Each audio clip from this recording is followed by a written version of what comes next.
Hello, everybody. Welcome to Armchair Expert.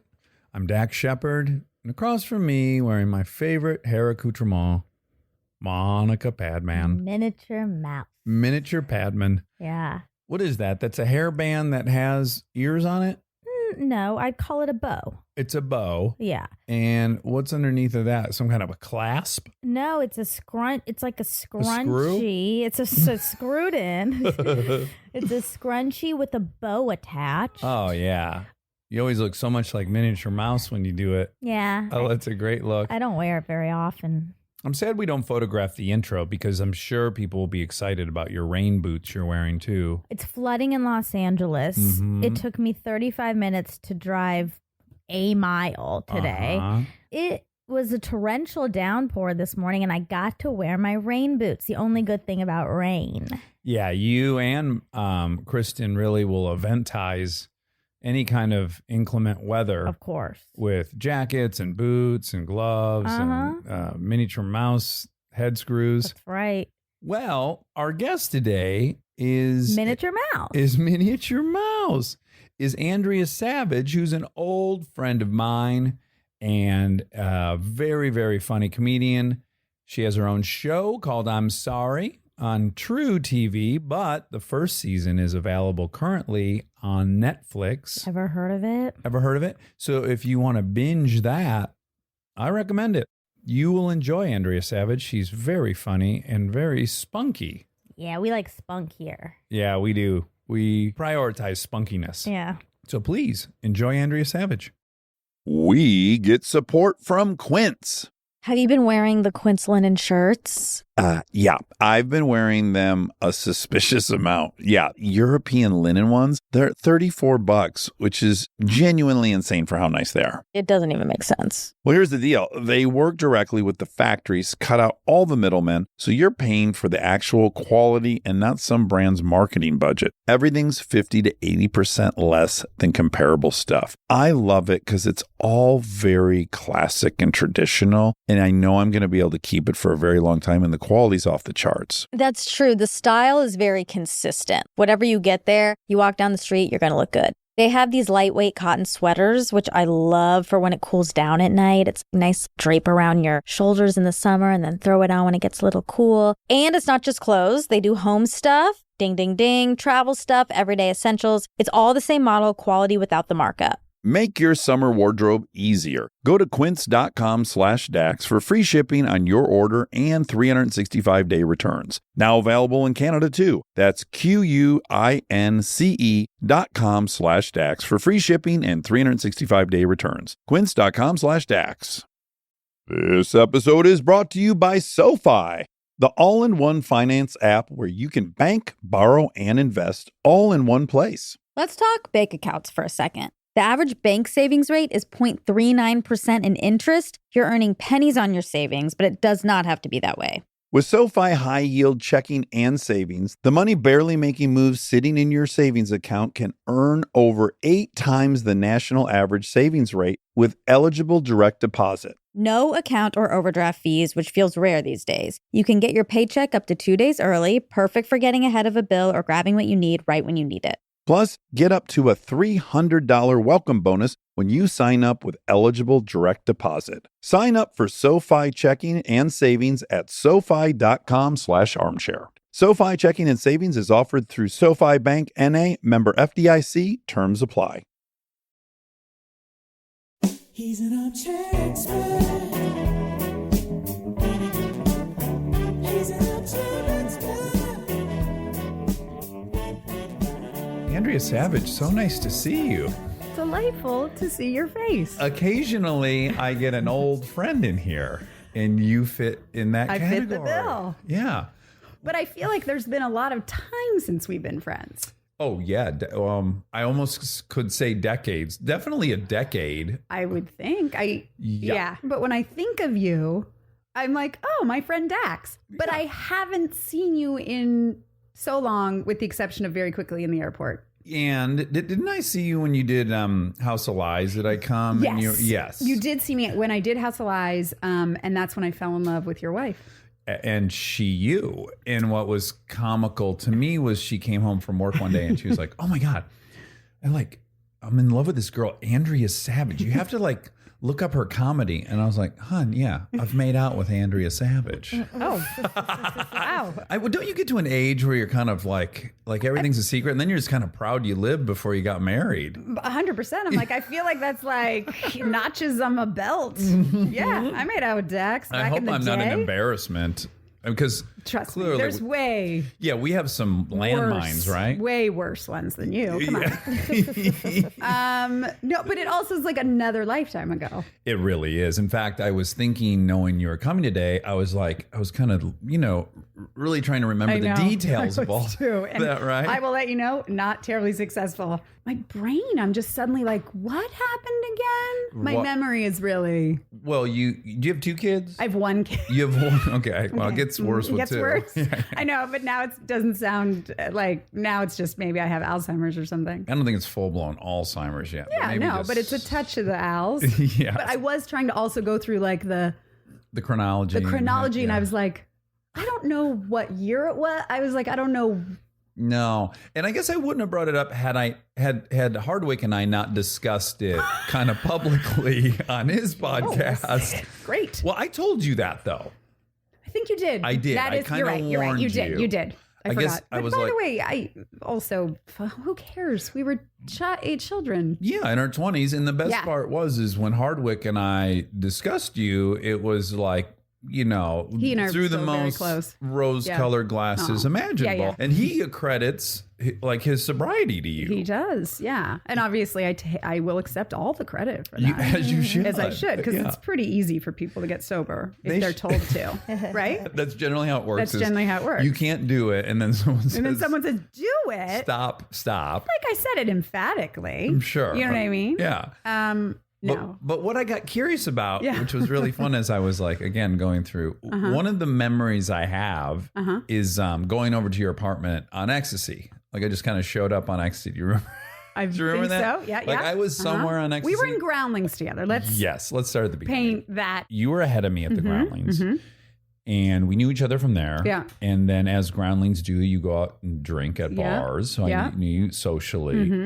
I can't remember how it turned into something. I don't recall either. No. And it was short. very. I was going to say it was very. It didn't really. No. Nothing crazy really happened as far as I remember. Recall. No. What I found intriguing now, 15 years after the fact, was so Hardwick was in the mix. He had clearly a drinking problem by his own admission. Yeah. And then for whatever reason, you were willing to kiss me, and I was on ecstasy. Yeah. And what's so curious is you're pretty straight laced. Yeah. You Yeah. have your shit together. And Yeah. then I know about a couple other boyfriends that we won't even get into for their privacy Yeah. or whatever. Yeah. But you're kind of attracted to the flame a little bit, right? There's something curious there. And by the way, this only occurred to me this afternoon when I was thinking about it. Never back then did it. Like, I think, why does she even want to talk to me? I'm a dirtbag on drugs. And it's interesting because I feel like I've tried to figure a little bit of this out because I've always been like, I have my shit together. And I never was like taking anyone seriously who didn't have their shit together. Right. But I think that was easy for me because I was like, I don't think I'll ever get married. I don't want to get married. I don't want to depend on anybody, So if I dated people who were like a little more fucked up than I was, Disposable, ultimately. it was like ultimately it'd be real easy to say bye-bye before maybe they did. Right. Something like that. Any addiction in your family? Like, are you hardwired No, to and maybe I like will addicts? tell you that Chris was the only person I'd ever dated who had an alcohol problem or a drug problem. And then I guess when you had ecstasy, I didn't even remember you were on ecstasy. But again, like ours was the most harmless of like, we made out a couple times, like we didn't, whatever. But that was the only person I ever dated who had an addiction problem. Right. Okay. Well, you've had some boyfriends. And I will say that Chris and I fought about it from day one. Oh, you did? And he and I've talked about it before openly and stuff, but he was an interesting person in that he wasn't like just getting drunk and belligerent. His was sort of like an anti-anxiety thing. So it was a very like low level drinking. So he was still doing well and he was still like Yeah, he was productive. He was productive and stuff. And so it was just like, dude, you don't need to have that many beers a night. But it wasn't like something where he was like a disaster. Yeah. Well, okay, so maybe not addiction problems, but you've also had some boyfriends with some like struggles. No? There was a little pattern there for a while when I was Groundlings in comedy where I just got caught in the comedy, and I had a couple comedy boyfriends in a while who all had issues. Other than that, like the loves of my lives from like high school or college or post that little comedy period, none of them have had. Okay. But I did have a period where it was kind of comedian focused. Sure. Yeah. And yeah, there's probably a inordinately high rate of all those isms. I feel like it was hard to date a comedian without it. Yes. Yeah. And they're very charming. For a while. For a while. Until it wears off. Yeah. Yeah. But I definitely get lured into the like funny, charming, charismatic guy. Yes. Yeah. Please give me your approval. Okay, I'll give you a little bit of it. It's I'll give you shit. Like it's that banter. Uh-huh. When you're like doing a good banter, girl or boy, Mm-hmm. there's nothing sort of that makes you feel more like fucking got this and I'm connected. That's how I Yes. feel like is my biggest like language that I talk to someone. Yeah, it's kind of like adult playing. Yeah. Right? Yeah. In some It's way. like pulling the kid's hair Mm-hmm. in school. And but now it's you just like do it verbally. You do it verbally and kind of fuck with your friends. Yeah, you're from Woodland Hills. I am. So suspicious to me. Obviously. Yeah. What did mom and dad do in Woodland Hills? Well, my parents were divorced when I was 2. Oh, okay. So my dad is an orthodontist in Orange County. This is great. Is it? Yes, because I talk about orthodontia on here. Because I come from a big teeth family. Oh, it shows in your smile. It really You have does. very nice teeth. Thank you. Yeah. They're perfect. Thank you. Yeah. My dad's an orthodontist. My mom was a dental hygienist. I have a brother who's a dentist. I have an uncle who's a periodontist. Wow. Like we're deep in the teeth. Teeth racket. Game. Big in the teeth Whoa. game. Wow, you're like third generation in the teeth. Yeah. Yeah, the teeth grind. I got a lot. I don't know if this is rumor. Of course, Monica will fact check us. But isn't dentistry have like one of the higher rates of suicide? I believe it does. What? And Yeah. drug addiction because they can prescribe their own drugs. Yeah. But I will say I'm not sure that they have the same discipline as maybe some other doctors. Well, also, sure. they're working like a foot away from laughing gas all day long. All day long. Although I will say I've been to the dentist obviously many times in my life. I've never been given laughing gas or any sort of gas or anything. You just have to request it. I don't think it's ever been on the table. I Here's just had a wisdom tooth extracted. My only one I've had to have extracted, only because it broke. I have so much room in my mouth. I have a very large cavern in my face. Okay. And it was just like kind of broken, and it was just like, well, that's got to go.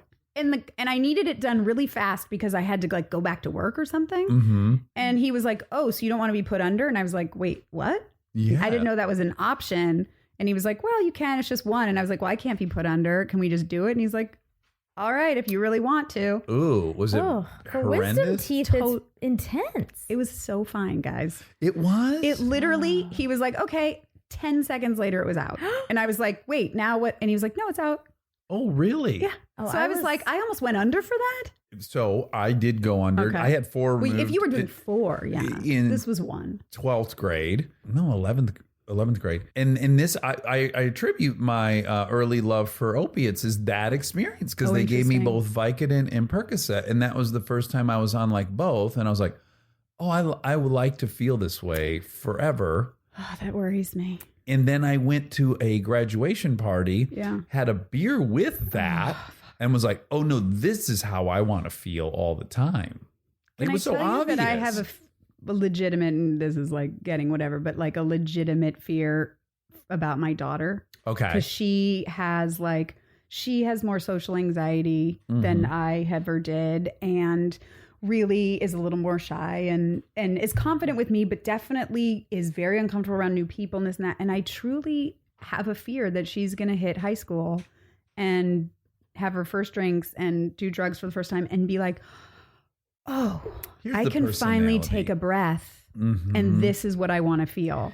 So Yeah. I'm like working my ass off trying to get her feeling more confident and comfortable with herself before that day. Yes. Because I am worried that that is, Gonna be a great sense even of though there's relief. no addiction in either my family or my husband's, it is something that I legitimately am concerned about that very thing. Yeah, but don't you think that's just the business of being a parent? Because if it's not that, course. it's 100% something else. Of course, Like, I know. It could also go either way. I got my wisdom teeth out and I was on hard drugs too. And I had a friend come over and we watched Jerry Maguire and I didn't, after I was like, I didn't watch the movie. I was like, I was so out of it. I hated it so much. Oh. That's me. I But don't I was like being like, on any of it. Never. It's I'm not never pleasant to doing me. that. That's Yeah. not fun. So she could be that girl. Okay, that makes me feel bad because Monica's and an again, alcoholic, though. We could Sure, agree. but Okay. not at high school. By the way, and if I had to choose Mm-hmm. between alcoholism or drug addiction for my child, which hopefully I don't have to, Yeah. I would choose alcohol. I think You would. I think so. It's Yeah, interesting. Again. Me too. Tongue in cheek Now, to a point. some of these things you really got to think through, though, because I watched a documentary about these doctors in England forming a coalition to try to get MDMA legalized because the rate of emergency room admission that are alcohol related, like after 9 p.m., is like 85%. And they just have the data on how dangerous alcohol is versus how dangerous MDMA is. Right. So I don't, it's, But I will tell you, I don't also see in my daughter the ability to drink that much. I think she'll end up having my acid reflux stomach. oh, we hope. You know what I mean? Hopefully she'll be blessed with acid reflux. She'll get acid reflux. Like she won't be able to recover well from alcohol. So like hopefully she won't have the like part of her that like handles alcohol well. Yeah. So it'll come at her from both sides. Yeah. That'll regulate everything. I can't drink very much at all anymore. I hate it because I like having drinks. Yeah. Yeah. As I recall, like not a boozer, but you would have I some have cocktails, right? Yeah, I enjoy it. But now like it takes me like days to recover. You're so hungover. I don't sleep, and then I feel like shit for like 2 days. So what does mommy do to Gross. relax? Look at me with straight eye contact. I laser beamed your eyes when I said that. Just laser beamed mommy. Well, I was thinking of Mama's Little Helper. What do we say? Never Yeah, mind. Mama's Little The Helper, more yeah. I say it, the It's grosser it sounds. grosser. Yeah, it's getting Do, creepier. do you have anything that helps you? Yeah, I mean, going out, having a glass of wine or two, that's pretty much my The extent. I would say, I don't know, couple months, maybe 2-3 times a year, I'll tie it. You'll get hammered. Throw down. I'll throw down and I'll pay the price. Okay, but I it's like worth to it. I like to go out for a night with some friends and And just how do do you it. feel about marijuana? Not a big marijuana person. Panic attacks. Okay. It's interesting, though, because you and Monica are now sharing this, which is clearly you don't like the sense of feeling out of control. Yeah, 100%. But what's so ironic is that, like, booze, I know. it's like it can render you unable to walk or like fall downstairs or you can't drive a car. So But it's you funny don't to you. know. I know. It's a magic You trick. think you think you look great. You got more and you're control. adorable the way you fell. Oh, yeah. Yeah. And all that. You're not aware of the lack of control. Yeah, that's maybe a good And then the point. next day you're like, what happened again? Yeah, like Yeah. It also takes a lot, It takes a lot. to get there. Yeah.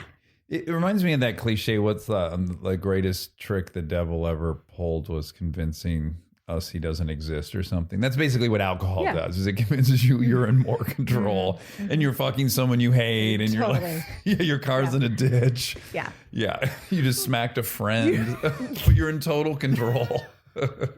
I will say, I think, and again, I'm probably wrong, but I think I'm a pretty fun person when I've had, like, I don't get belligerent. Right. My body doesn't vomit. So, Even I've when you never- have the flu. Well, hold on though. You phrased it so weird. My body doesn't vomit. What I think, what I interpret is you refuse You to hate throw it up. so you hate much. it. no, my body legitimately, You're like a unicorn.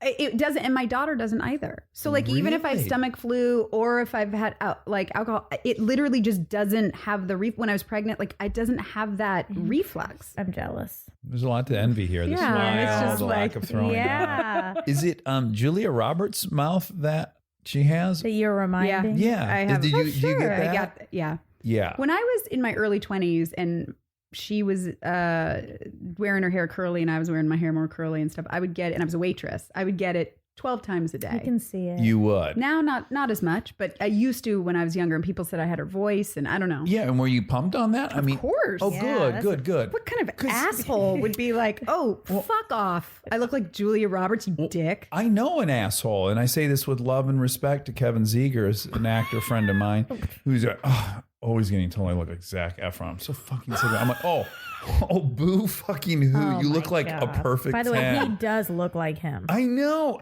Who could complain about that? I know. Yeah. No, It's I was thrilled. It makes me happy, but I was prepared for you to go like, oh, it was annoying. No. I just wanted to be me. But you were. It was still me. yeah, you were still you. Just waitressing, Now- making a living. So you're from Woodland Hills. Yeah. When do you decide you're going to get into show business? And did you think I'm going to get into acting? You know, no one in my family is in the entertainment business in any way. My parents got divorced. My mom got remarried very quickly after my dad left. Okay. And Like how quickly? That she met my stepdad 3 weeks after my dad left. good for her. That bed didn't even get cold. Yeah, she met my stepdad through her brother, and it was just on right away. And they're still together. Is he still your He passed away. Okay. About 12 years ago, and he was my stepdad up until that point. They had made so it. I grew up with him mostly as my main father figure. Dad. Right. Yeah. You adore him, right? I remember. Yeah. Yeah. I would imagine rare for someone to meet someone 3 weeks after a divorce and go the whole distance. And somebody who'd never been around children before. He was an only child, and my mom had a 2-year-old and a 5-year-old. That's he's an incredible person. Yeah. Yeah. So he took it on, like took the responsibility on, and all of that. Yeah. And were you like me in that, like, I had friends whose parents got divorced and they desperately wanted their parents to get back together, but I didn't want that at all. I was like, oh no, I like living with this lady, and when I go see this man, it's chaos. And Yeah. I didn't really. My whole life I was like, I'm happy they got divorced because like it worked out better for me, and I didn't want them to get whatever, all of this. It's only been as an adult dealing in my own marriage where I've been like, oh, that maybe fucked me up a little bit more than I've given it credence. Yeah, a little bit. Yeah, But no, growing up I was like, no. but let me ask you this. Don't remember them together. Couldn't even imagine them being How together. long have you been with Jeremy? I have been with Jeremy for 14 years. Okay, right. So, and I've been with Belle for like 11. Yeah. And do you ever go, oh, well, no shit, my parents didn't make it. They were 26. You know, like when I think about that they had been together as long as Belle and I, but at like 26 or 7, I go, there's no way. It's a no-brainer. Yes, of course you're Yeah. leaving. Yeah. Also, I will say, I think I grew up with a little too cavalier of an attitude about divorce. Like I was just like, well, yeah, when things don't work out after a little bit, you should Bad week. just bad week, you get out. That's right. You pull the ripcord. So that's where I feel like I've had to really be like, oh, I have a kind of too cavalier of an attitude about divorce.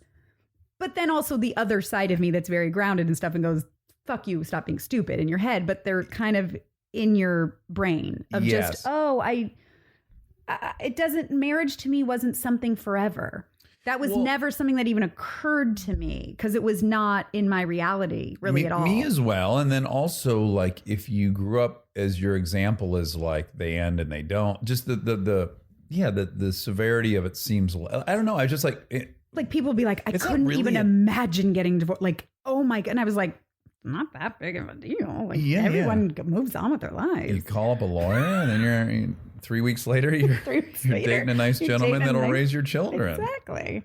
You have a really funny bit, the engagement ring. Oh my God, that's so long. To remind, it has to be shiny to remind you not to fuck other people. Yeah. It's kind of like a defense of a good engagement ring. Yeah. It's like that's the thing that's going to snap you back to You reality. need something to catch your eye. You need like a strobe light on your hand at all times to remind you, To be like, hey, you're "These are still the not allowed to rules." fuck anyone else. Remember that? Ooh, yeah. What were you going to say, Shiny Monica? object. Oh, I thought you were going to say another bit that you reference a ton. I do. And you know what's funny is I was thinking again about you coming here today. I was like, is this one of the bits that has aged well enough? Like I wondered. So my favorite bit of yours, in fact, Kristen and I's together is, and I want you to tell it because I'll do a bad job, God. but how we talk about little boys being a heartbreaker.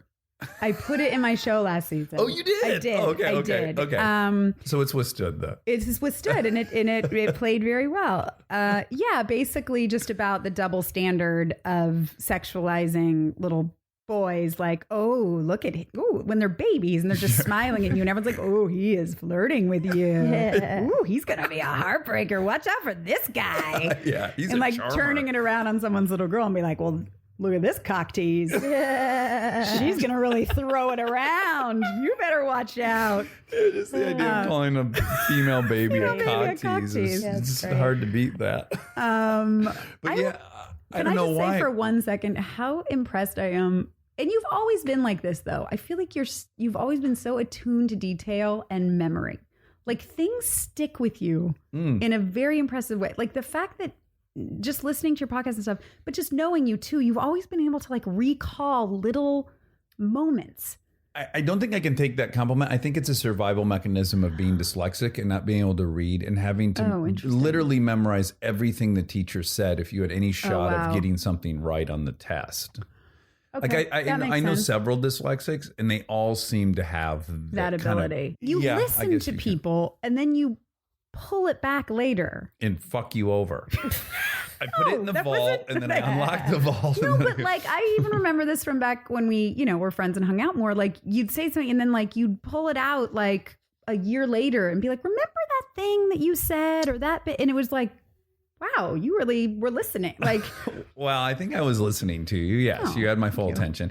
But still, I'm glad you're here saying this in front of Monica because Monica's very critical of my current memory at 43. Well, I get that. And I don't think it's a bad memory. I'm going to say it. I think it's bad. Well, if you're going to call my memory bad, what fucking adjective have you reserved for Kristen? You can't. Well, hers is apocalyptic. I can't even call it a memory. Okay. She doesn't have one. You have one. It's just poor. I totally disagree with you. I think mine's still in the like 70 percentile, but it did used to be a lot. I will say my mother's one of the happiest people you'll ever meet. Okay. Ever. But really the secret to it is she doesn't remember anything bad that ever happened or anything bad that really anyone ever did. It's an asset. Yeah. Nice. Like from my dad to any person, like she's just like, I don't really remember that. I just remembered like, and honestly, she's one of the happiest people you'll ever meet. Yeah. Just do a data dump every night when your head hits the pillow, just let it all out and then start. Yeah. I mean, if people are aspiring to live in the present, I guess what use does memory serve? You'd be an insane person. I think the more content you are, probably the worse your memory is. Yeah, I'd agree with that. Because when you're like trying to get things or you want something or somebody, like your brain is working overtime and it's like collecting all of those things. But then if you're content, you don't care. Yeah, stakes are a little lower. You're not going to remember. For everying, by the way. Contentment is it's what we're aiming towards, but it also is the death of everything. I feel like contentment. Yeah, not bad. And I right now I'm in a level where I'd like a little bit more calmness and just time. Yeah. So here's what I want to ask you. So Forte was just in here, and I was kind of asking like, were you bummed that Last Man on Earth was canceled? And he was basically like, no. I would have died doing even probably another year. And I had been so jealous of that show and how perfectly it's executed, but also aware of how much attention to detail that takes and mildly aware of what his life probably looked like. But until he said, I was like, oh, I'm not jealous of that. I want to like, yeah. It's really hard because it's like my dream come true. I get to do the exact show I want to do. It's based on my life. It's based on true stories from my life. It's the exact show I wanted to make, like truly like very little parameters. And I was able to do exactly what I wanted. But that being said, to do that, you have to be involved in every molecule of the show. Yeah. And it never stops. You'd be shocked how easily things can take a right or left turn. You think you'll just tell yourself like, no, I guess the prop master's good. I'm gonna let the prop master decide what, fucking plates. And then you get there and there's like goblets and you go, wait a minute, why are there it's easy to be a control freak in that world. And right? when it's a show that's so personal and it's all told through my point of view and it's the log line is like any show that's that sort of first person point of view. And so all it is in the execution. Mm-hmm. So every joke has to be built in the edit. And it's not like big punchlines or broad or anything. So it's all timing built. Yeah, it's all kind of subtle stuff. It's all based on real stories. So it's like I know how things are supposed to look and it's all my voice. So it has to come through me. So these kinds of shows like 14 and stuff, you don't get any reprieve. And I have a child. Yes. Yeah. And how old is your daughter? She's 9. 9. Yeah. Okay. So she's in 4th grade. 4th grade. Things are really starting to happen. things are happening. They're happening, Yeah. right? But people have boyfriends and girlfriends in 5th grade, right? 4th They grade? do. She's still, which I love, just more imaginative. Boys, I was so boy crazy at her age. And she loves to read. She's really man. imaginative. And her friends, they're obsessed with cats. And they make up whole stories. Like no joke. Yeah. Like it's all cats all the time. Wow. When I tell you, this actually is something that happened last night. We have a cat, Candy Purple. And She named it. she did name her cat when she If you would was have named it, I 4. would have asked Jeremy you to leave. did. Yeah, or even Jeremy's worse. been like, all I've ever wanted is a cat and to name it Candy Purple. Yeah. So we have a cat named Candy Purple, and she's a really sweet cat, but not agile or real smart. Like just Okay. a loving, sweet cat. I never liked cats my whole life. Yeah. I was one of those jerks. I was like, fuck cats. Yeah, me too. And then I rescued a cat, whatever, and like fell in love with this fucking cat. Anyway, so we live in the hills, and our cat sometimes is indoor, outdoor. And my daughter and I, we were out, and my husband was home, and he fell asleep with the back door open, and it got dark, and we came home, and he was like outside, and I was like, what's happening? He's like, I'm looking for the cat. Oh boy. Uh-oh. And I was like, what? And he's like, it's been 10 minutes. And she'll whatever, but she always comes when I call her. So I was calling her and she wasn't coming. And then right at the back of our gate, coyotes yelping and attacking an animal. No. Oh, no. And the dogs were barking at the house next door. And I'm like, oh my God. And my daughter, her whole world is our cat. Oh my It is her goodness. best friend. Like, Ay. and I am like, that cat's not coming back. And she's like, what's happening? Oh my God. You know, And and you I'm can trying hear- to, and oh, yeah. Ay. And I'm like, oh my God, get her in the house. She's sobbing. I mean, I was talking her through the beginning of grief and just going, oh my God, she's personality of the week this week in school, starting today. And most of her pictures she was bringing Oh geez. Candy Oh, Purple. wow. And Oh, literally geez. like, Perfect. we're moving in 3 weeks. And I was just like, what? How is this happening? And I was crying. She was crying. 2 hours of this, of just, this is our life now. She might not even be able to go to school today. And that cat comes strolling in 2 hours later. Casual as all hell. Casual, without a fucking care in the world. You would have thought fucking Elvis Presley had come back from the dead, and I was like an 18-year-old girl in 1952. Yeah. All three of us. Jeremy screamed. Just celebrating Celebrating the existence of Candy Purple. Candy Purple walked in and was like, why are you all so fucking excited to see me?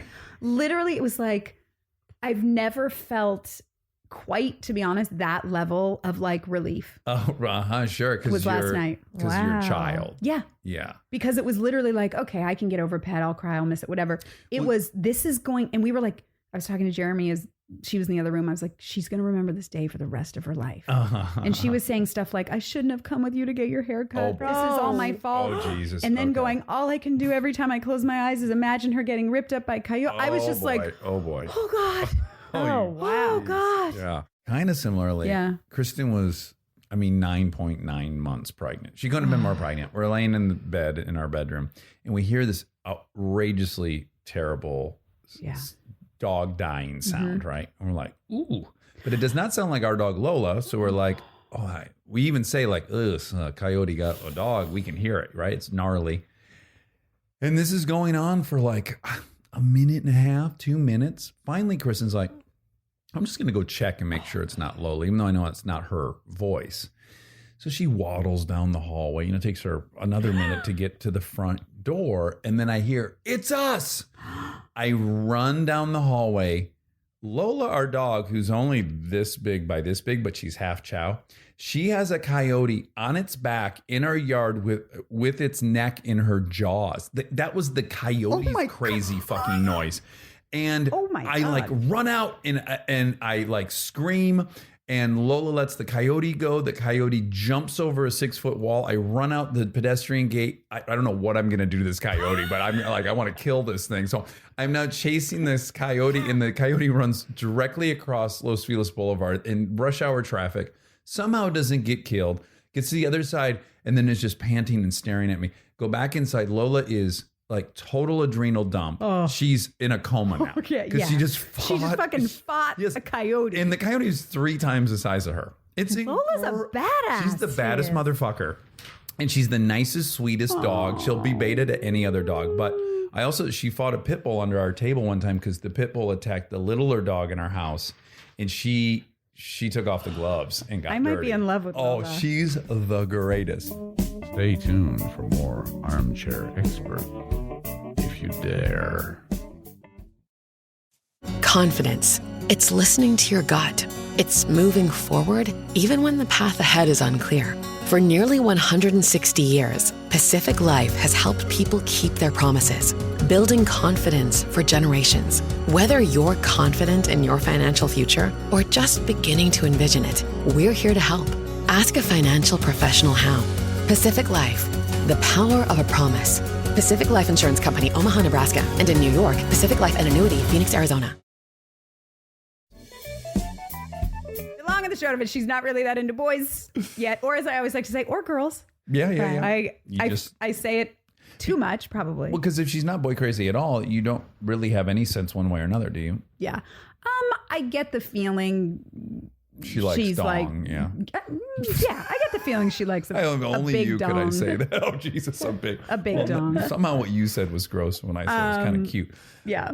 Well, I will say that when she was like 3 or 4 and they were in the bathroom and he was peeing, she was like, Daddy, why is your tushy so long and what's it pointing at? So there was some confusion. We straightened it out. Our daughter is very fond lately of, and she says it with all sincerity. She's 5.5. It started with Kristen. We call genitalia birds, boys or girls. I mean, we also say vagina, but in my family, we always call it a bird. Yeah, like why are you itching your bird? Why are you squeezing your bird? Why are you itching your bird? Is your bird itch? It's just bird. Yeah. And so she, like Kristen's peeing, then she stands up and she's about to pull up her pants. And Lincoln goes, Mom, why is your bird ugly? And Kristen goes, what do you mean? She goes, well, what is my bird going to get ugly? And so Kristen goes, well, Lincoln thinks my bird's ugly. And then sure enough, like 2 weeks later, I was peeing. She said, Daddy, why is your bird so ugly? I don't know if she is upset that there's hair involved with it. I think it's the hair. Or just that things are saggy. Or I don't know what it is. Saggy? Yeah, testicles are saggy. Oh, yeah. Okay. Sorry. I was thinking my about bird Kristen. is ugly. I don't know. I was like, I actually, keep referencing my show, but there's a scene in the first episode back of the season that's a conversation my daughter and I had where she started asking about pubic hair and my pubic hair, and she started getting hair and was like, Mommy, I'm getting hair. And I was like, well, yeah, you know what? Everyone gets, hair on their privates at a certain time. And just like Mommy, you're going to get, pubic hair. And she was like, I don't like Mommy's pubic hair. And I was like, wow. Okay. And in my head, of course, I'm just like, first of all, you don't even know. You don't even really know how aspirational this is. Yeah. So first of all, that's another conversation. And then she was like, do boys get pubic hair? And I was like, yeah, of course, everyone gets pubic hair. And she goes, well, Daddy doesn't have pubic hair. And I was like, what? Yeah, he does. She was like, no, he doesn't. And I was like, yeah, he does. And she just dug her heels and was like, no, he doesn't. Interesting. And I was like, Daddy's got pubic hair. I'm not going to argue with you about this. You just get Daddy in there. And that's what I saw Jeremy later. I was like, well, just so you know, next time she might be like head in the face, just head right there. I think what it was is the pubic hair it's not on the member. It's harder to. So not on the penis. Exactly. Not so on the shaft. I don't think she's noticing, or she's thinking it's not on the penis itself. Yeah. And that's the private. That makes sense. I don't think she's the base knows that much about balls. Right. Right. She probably doesn't even realize there's balls. I don't think she does. Yeah. Now, you were a fantastic student. Do you like that transition? Yes, I do. Okay. I do. You were a really good student. I was a very good student, yeah. Yeah. You went to Cornell. I did go to Cornell. And you majored in non-actory stuff. I was the equivalent of pre-law. I was a government major. I grew up in LA. I was a very good student. I did theater the whole time, but growing up in LA, I had no one in the entertainment industry. I went to an all-girls school here that's no longer all-girls. It's Harvard Westlake, but it used to be Westlake. Oh. Yeah, and It's a very good school. It's right? a very good school. It's very expensive, too. Yeah. And we were not super fancy. So my parents really scrimped and scraped for me to be able to go to a really good school. You must have classmates that have become, but like Jason Priestley didn't go to your school or anything exciting like No, that. Tori Spelling did. Did she? She did. There you go. Yeah. I knew there would be somebody from the 90210 I actually have a cast. scar on my knee from a party she had at her house. Wait, you went to that fucking house as a Yes. kid? Oh, in a high school. Well, and if you don't know, it's famously the biggest house in Los Angeles. Yeah. Maybe not anymore, but for Yeah, it decades. was. Yeah, I went, and this is going to still make me sound like I have an alcohol problem, which I really don't think I did. But I was We'll in high find school and I was very drunk. And there was this like wall, like I was walking in the yard and I don't know why I was like away from people. And like the wall just like dropped off. Okay. And I fell and hit my knee, but I was wearing black jeans. So I thought I'd fallen like in like wet grass. Okay. So I pull myself up and I walk over to my friends and I'm like, oh my God, I really just hurt my leg. And they were like, whatever. And I was like, no, seriously, like my leg really hurts. And then I went to the bathroom with my friend Caitlin, I think it was. Not Caitlin Such Olsen. a bitch. She won't stop talking about her. And we went to pee together and I pulled down my pants and it was just blood Oh my goodness. everywhere. Just boy. blood soaked through everything. But I was drinking. In control. But I couldn't tell my parent. Like, so it was one of those things where it was like, well, I can't tell any adult or anything. And we were at a party at her house. There was some sort of, I want to say butler, but I Okay, don't know. sure. It's what I imagine It's at a the time. A staff, yeah. staff person where I came out of the bathroom and was like, do you have any Band-Aids? And so they put Band-Aids What on if a my doctor knee. came out of another room By the and way, they're- sutured you up? They have everyone. with that. I wish, because I ended up going home and sleeping. A bunch of us went to go sleep at my other friend, this guy friend's house that night. Yeah, sounds safe. And I think at that point I wasn't super drunk when I had hurt myself, but I think I had a couple more drinks at that point. I was 16 Yeah. and was like, I hurt myself. I'm going to drink. Went there. I'm gonna thin out my blood. I'm going to thin out my blood. And I just remember like lying on my friend's bed and my friend Caitlin was going to like change my Band-Aid kind of a thing. And everyone was talking, da, da, da, da, and then she took it off and the whole place just went dead silent. Because it was so gnarly. And I was like, what's wrong? And everyone's like, everything's fine. And then I drove home the next morning and my mom wasn't home, but my stepdad was there. And I was like, I kind of hurt my knee. And he looked at it. He was like, get in the car. And we went to the ER and they couldn't sew it up because I'd waited too long. Oh, geez. Do you have a big So I have gnarly kind of a big scar and I had like an open gaping wound for like a month. It took forever for it to like, anyway, And you, Tori Spelling's house. yeah, so let me ask you, because that's so completely outside of the realm of anything that would have happened to me in high school. To go to is she already on 90210? No, I she's. don't think so. So, But let me say, I went to this fancy school. Yeah. My family was not fancy. My friends were not fancy. That was an anomaly. Like I'm not trying that to class even, shame but I'm you. saying even then I was like, this is crazy. Well, that's what I want to know. Like, Yeah. when you pull up to the Yeah, biggest it was house like, in Los Angeles. what the fuck? Yeah. So it was not lost on me. Like, this is bananas. I didn't know famous people. I didn't know people in Hollywood. Like, Yeah. it was crazy. Yeah. And was it like just anything goes? I mean, you're all 16. It doesn't Yeah. sound like there was a ton of parental supervision. There were definitely no parents there, but I think it was just a lot of drinking. I'm sure there was drugs. I was not like a big drug person. So I had friends who did it and stuff, but I wasn't doing it. So, but it wasn't anything like less than zero. Like it Yes, wasn't okay. like, Were you friends with her? no. No. Okay. Yeah. Just she invited most of the school. Yeah, probably. I think it was just Why like a not? party, when you kind have of the a- room. It would have felt very Empty. awkward if you invited less than 100 people. Yeah, it in would a have felt house. empty. Yes, It would have been very- embarrassing. Very empty. It would have been embarrassing. But you went to Cornell, and was that like a? It's way different. Yeah, growing up in LA and being an LA It's in person. upstate New York, It's in upstate Cornell? New York. It's in Ithaca, New York. And it was definitely like culture shock Uh-huh. when I went there. But I loved it. You did. I loved that it snowed. I loved that it was cold. I loved that it was this little small town. I liked studying. I liked academics. I was like, I would never be an actor. It was 'Cause so it was a- irresponsible. It was a frivolous endeavor. It was frivolous. It was irresponsible. It was vain. Sure. It was also just inconceivable. It was like no, that's just Silly. that's silly. It just was Yeah. And also it was like, no, I'm an academic person. I'm not. Yeah. Right. And you had the intention of being a lawyer? Mhm. Is your aunt a lawyer? I have a lot of uncles that are lawyers. I probably Who have an lives aunt up that are off the 405 on the right side of the 405? That was my uncle who was a lawyer.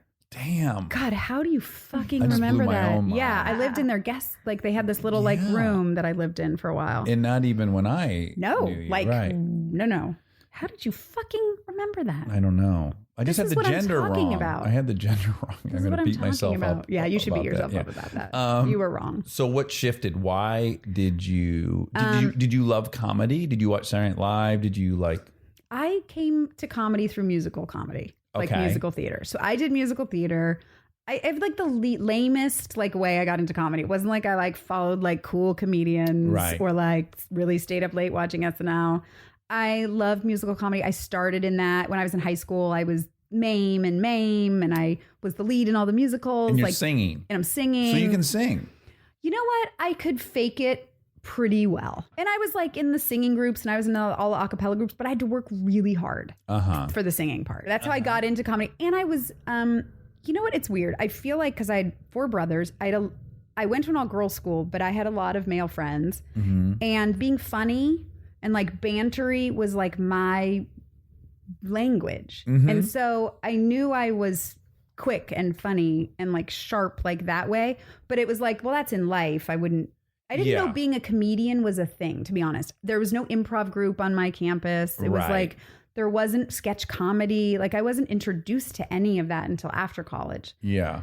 So I really, the only way in was through musicals. Now, I want to ask you a few questions that I do recognize are getting more and more outdated. And the more I listen to Stern zero in on this topic, I can tell that it's outdated. But regardless, I can't resist.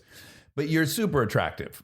You're just bona fide attractive. And if you were super funny, on top of being hot, did you have your pick of the litter? Was it just shooting fish in a barrel? Because to be super hot and funny, it just feels very unfair to everyone else. I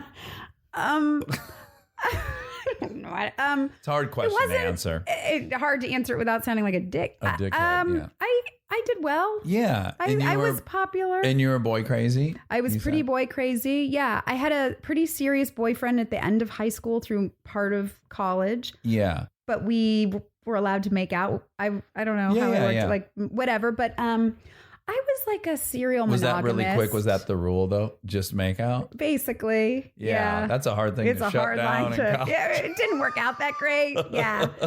I feel like I've had an easy go of that in most of my life. Yes. So, but what's interesting is like, and again, I really run the risk of going like, are you really going to try to get me to feel bad for someone who's super attractive? And that's why I'm like, what am I supposed to? Everything comes with a new set of challenges. So if I had my pick of the litter, it would, and even in my limited pick of the litter, it was very hard for me to stay with somebody. Like I met people and I'd be attracted to them. And if I thought I could be with them, like all that stuff was it was very hard for me to not pursue that. Right. I just think with more options, you have a different problem on your hands. It's like, well, that's kind of taken care of. But now it's like at any moment you could maybe meet someone and be like, oh, I think I could be with that guy. Yeah. I don't Was it think hard I spent for a you? lot. No. It wasn't. I'm like, I can't possibly make it sound like. Well, here's poor the me. part where I'm going to say poor you that is going to sound like people are going to go, oh, fuck you. But I'll say it for you. You would never say it. But I would say being as attractive as you are was actually a liability at the Groundlings. I would say I would agree with that, and I would say It that's really not was. Not only to me. That was definitely. I think Caitlin dealt with that. Definitely, and there was a period where every woman was cut for a while. That was pretty good looking. Yeah. Yes. And it was you a were little kind of told it going in. And I will say the one thing about my youth is I feel like I had a freakish sense of confidence that was unfounded early on. Yeah. Way before, I had braces and all that stuff, where I would do stuff at school where I could look back and go, what would have ever possessed me to think that that was going to be a cool move. Right. Like you basically would do the African anteater dance, like from Can't Buy Me Love. Yes. And just commit to it. Just commit, like show up to chemistry class in like an Elvira wig and do my report as a character. Like, but somehow I like navigated through. Yeah. I think partially because it was an all girls school. So it kind of took some of the whatever away. So Did you ever meet my best friend Nate Tuck during that I don't think period? so. I've heard you speak of him and stuff, but I don't know. And if he I did ever level met. 1 and 2 that's where we met was Yeah. Groundlings. But he just has the best story. Like his apex in life was he was in a fraternity at UCSB and he was just crushing. And they hosted some, one of these mixers with a sorority, and he was on the dance floor and he was doing some move, and he felt great the whole night. And then someone had been recording it, and then like 2 days later they were playing the tape, and he goes, "Oh my God, what am I doing?" He was like doing some weird thing with his hands and like pointing and doing. I wish he was here to do it, but objectively a super embarrassing move that he was just in the moment fucking feeling it, and no one's really objecting. So and there was no cameras. I'm telling you, my life would be so different if there had been people able to film the stuff I did, and then I would have had to have lived with it and seen what it looked like after the fact. I couldn't agree more. And as much as I lament, like it was harder to get into comedy and harder to start your career when I started because you had to go through the Groundlings, wait for industry night, wait to somehow get a job to sort of get a reel so you could kind of get an agent. Like now you can, if you don't have like an hour's worth of kick-ass comedy material that you have produced, edited, put together that you can send when you're like 21 to an agent and put it online, what are you doing? Yeah. But on the other hand, that part I'm envious of. Me too. But the other part of, oh shit, I would have posted shit. Oh, I would be blacklisted. I would have just been like, what the fuck is wrong with this person? If you gave 16-year-old me a camera in my room at night, oh my God, you guys, there'd be... Because I had a confidence. Sure. That's the problem. Yeah, I would have felt real strong about my choices. Absolutely. And really like, people need to see this. Yes. No, God, no. So how do you go from you get your degree and you would naturally now start take the LSAT and apply to law school? What happened in between?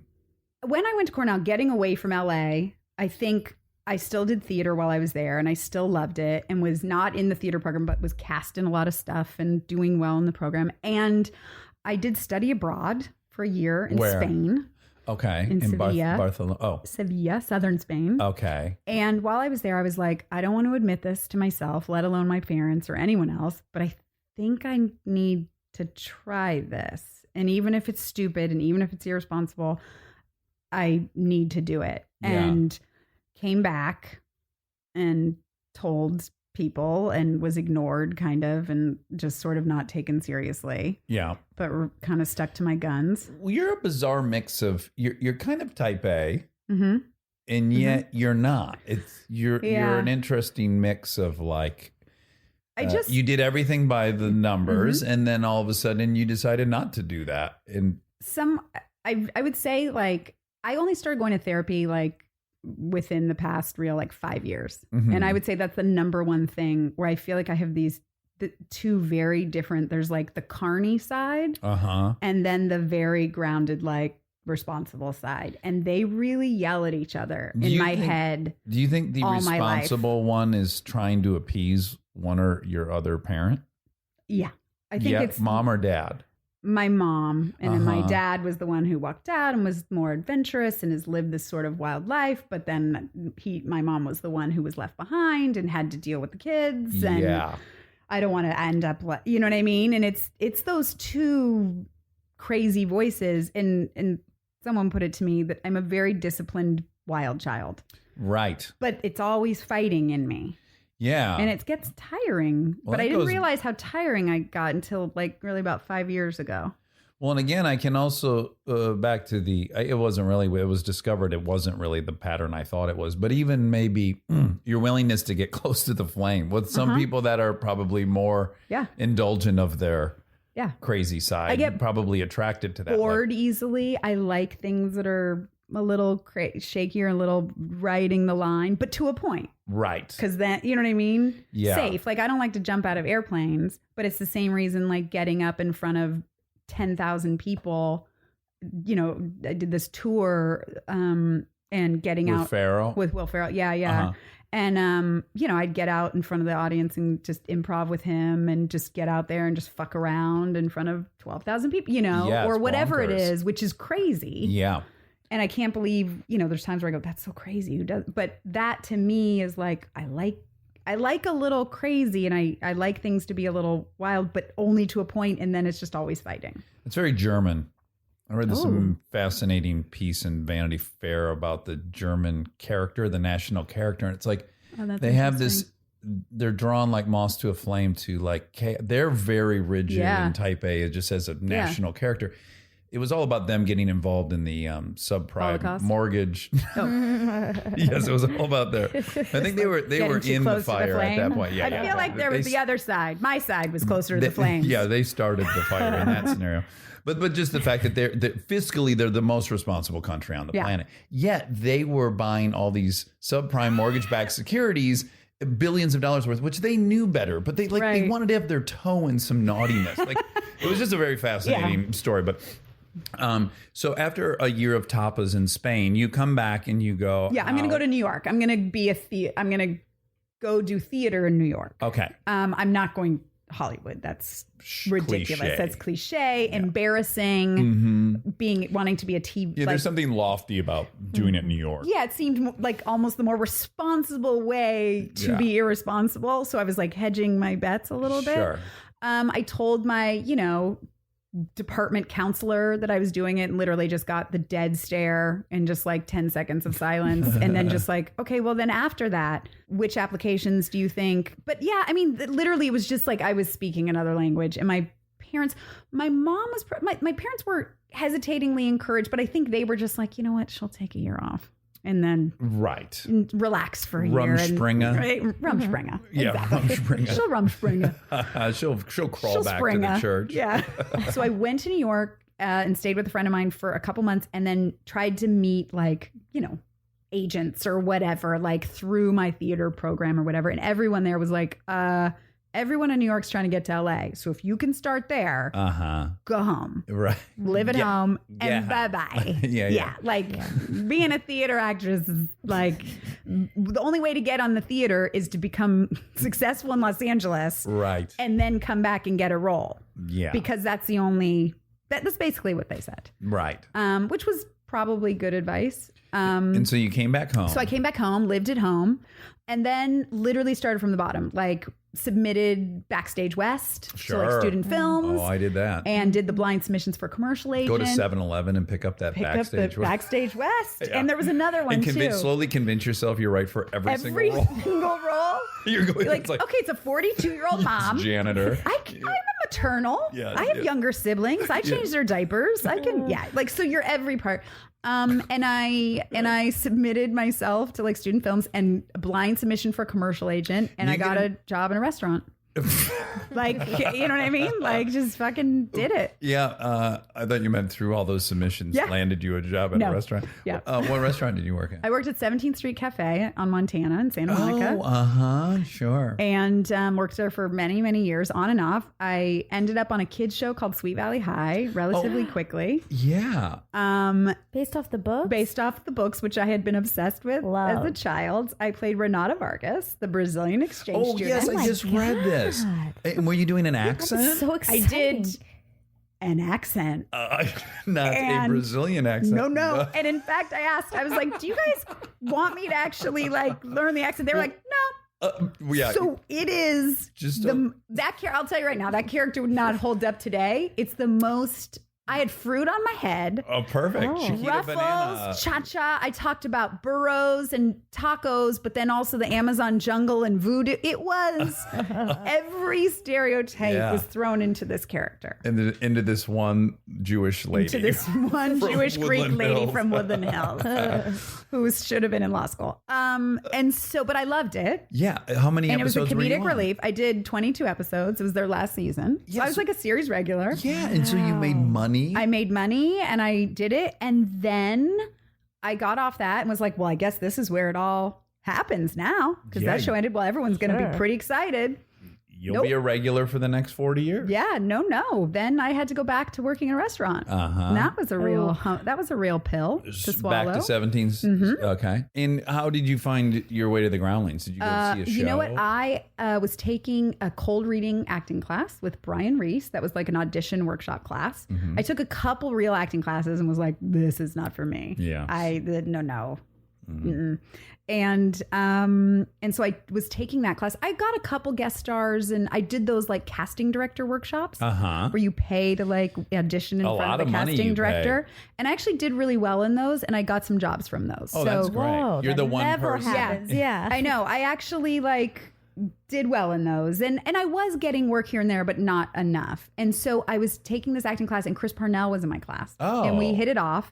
So funny and great. And we hit it off, and I did a comedy in there and comedic scenes, whatever. And he was like, you should audition for the Groundlings. I legitimately didn't know what the Groundlings was. Even growing and I grew up up here. Like, that's how not plugged into comedy I wasn't plugged in on any level into comedy. I went to another place, which is when you're there drinking the Kool-Aid, I thought the entire world revolved eventually, around. Yes, that's what Poinsettia happens. and Melrose. Yeah. I thought that was like ground zero for 100%. Yeah, so to hear you say that. So I didn't know what it was, and I was like, oh, I'll go see a show there. And I saw a show, and I saw Jennifer Coolidge perform, and I was like, what? Yes. And so I like immediately auditioned and got in the program, and and then as like went through it and went through it relatively quickly, and then that quickly becomes your everything. Yeah. I worked less professionally while I was in the Groundlings than I had worked in my career since basically I had started, because you're so focused on the Groundlings. Yeah, and I think that's what Caitlin ended up getting up against. Was like she was working a lot as an actor, and to have to then write 6 sketches a week was like impossible. But I will say, and all 3 of us have the same ending at Groundlings, where we were all cut. Yeah. And we all were good. That's what was frustrating. Yeah. Was I don't think they were. Even if I fair can't see it in cuts. myself, I can see it in you guys. Yeah. I remember you seeing have to your at least shows. question your own evaluation of yourself, or at least not trust it. Of course, but you also know how many sketches you get in. There are certain just sort you of. You kind of know how you play on that stage. Exactly. And I will say that I attribute my ability to work hard and be able to churn out comedy when there's a deadline, and to not have to wait for the inspiration to hit you, because is boot camp. You got to fucking write those sketches every week. Yeah, it was crazy. It didn't go my way, but there is nothing for me that was more life-changing than that place. Me too. I had never acted. Yeah. I'd learned to act on that stage. Yeah. I'd never written sketch comedy. I started directing things there to put on the TV. I'd do video bits. I learned to edit because of that place. I wish, almost everything I've Improv has gotten me almost every job I've ever gotten. A little improv here, a little improv there. You add a little something. Has gotten me almost every job I've ever gotten. Stay tuned for more Armchair Expert, if you dare.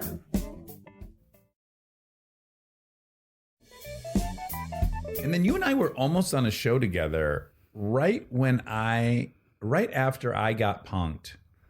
There was a show that had like 4 people on it, and it was all improv, and I can't remember the name of it. And I got offered it. Did I do it? Yes. Was it Significant Others? Yeah. That was it. Yeah. Yep. Yeah, it was for NBC, and then it ended up being on Bravo for 2 seasons. Yes. Yeah. And that's right. It was couples in therapy. It was a little ahead of its time, and it was partially improvised. Like, it was improvised, and And my agent, you always hear horror stories, but my agent talked me out of it. Mine tried to, and I was like, no, this show is going to be good. Also, if you're an improver, I could see how the setup was going to lend itself very well to. If you were good at improv, you were going to shine on that show. Yeah. And improv, though, in a specific way. Improv, not to grounded improv. Yes. And that's what I think Groundlings, if I, again, had come through comedy at a different time when UCB was in Los Angeles, I probably would not have done Groundlings. I will be honest. Yeah. Because I wasn't the big, Melissa McCarthy and I were in the same group together. Yeah. Melissa can do no wrong. I mean, by the way, even if you were mildly good at it, if you were in with her, you'd quickly go, well, I'm not going to fuck with that. And there's people She's who are a just tornado. fucking amazing at it. You know, and Yes. the other people like Steve Little and just like these people who are just characters and who are Yes. just so good at it. My stuff, I was a good writer. And when I could kind of play myself and then do the funny bits around it or whatever, those worked. But when I tried to put on a wig and an accent and a weird Your costume, Brazilian accent. well, that one, I mean, that one's, I understand. It kills. Yeah. Even though you did your school reports in wigs and you started out in wigs. She burnt herself out. Burnt myself out real Yeah. early. I was not a sketch. I could fake it a little bit, sort of like the singing early on, but it was not my Yeah. bread and butter.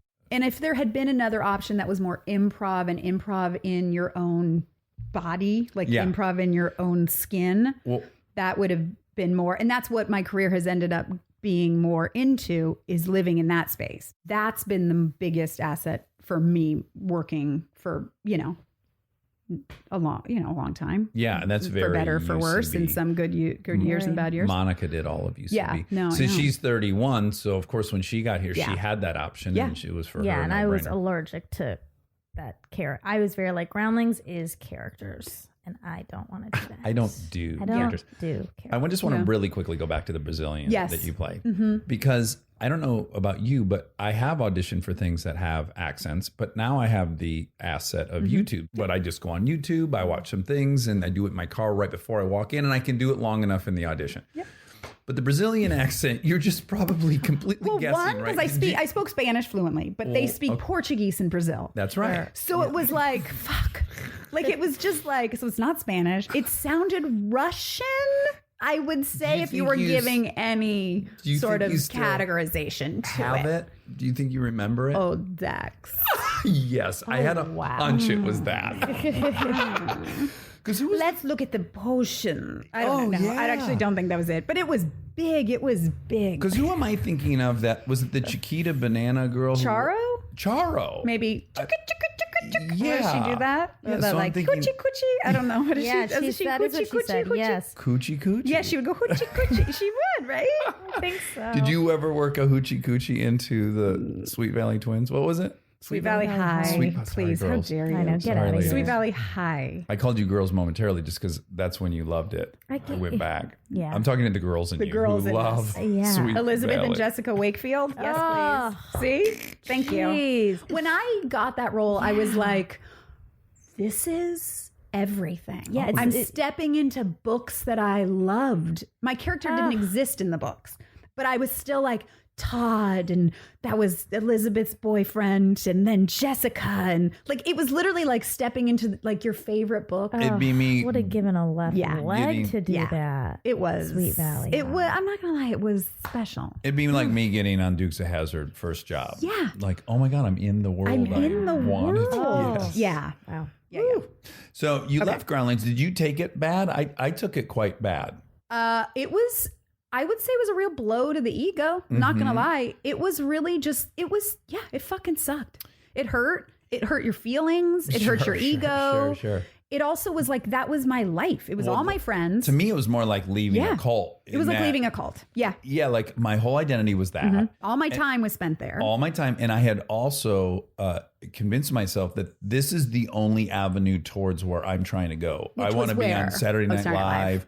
Okay. Or whatever, Mad TV, whatever. Yeah. I wanted to do Sketch comedy. Interesting. And so Yeah. I was like, well, that's over. That just ended. Because how else do you get there now? Yeah. So it was very shattering in that my identity, and plus now I'm never going to end up anywhere.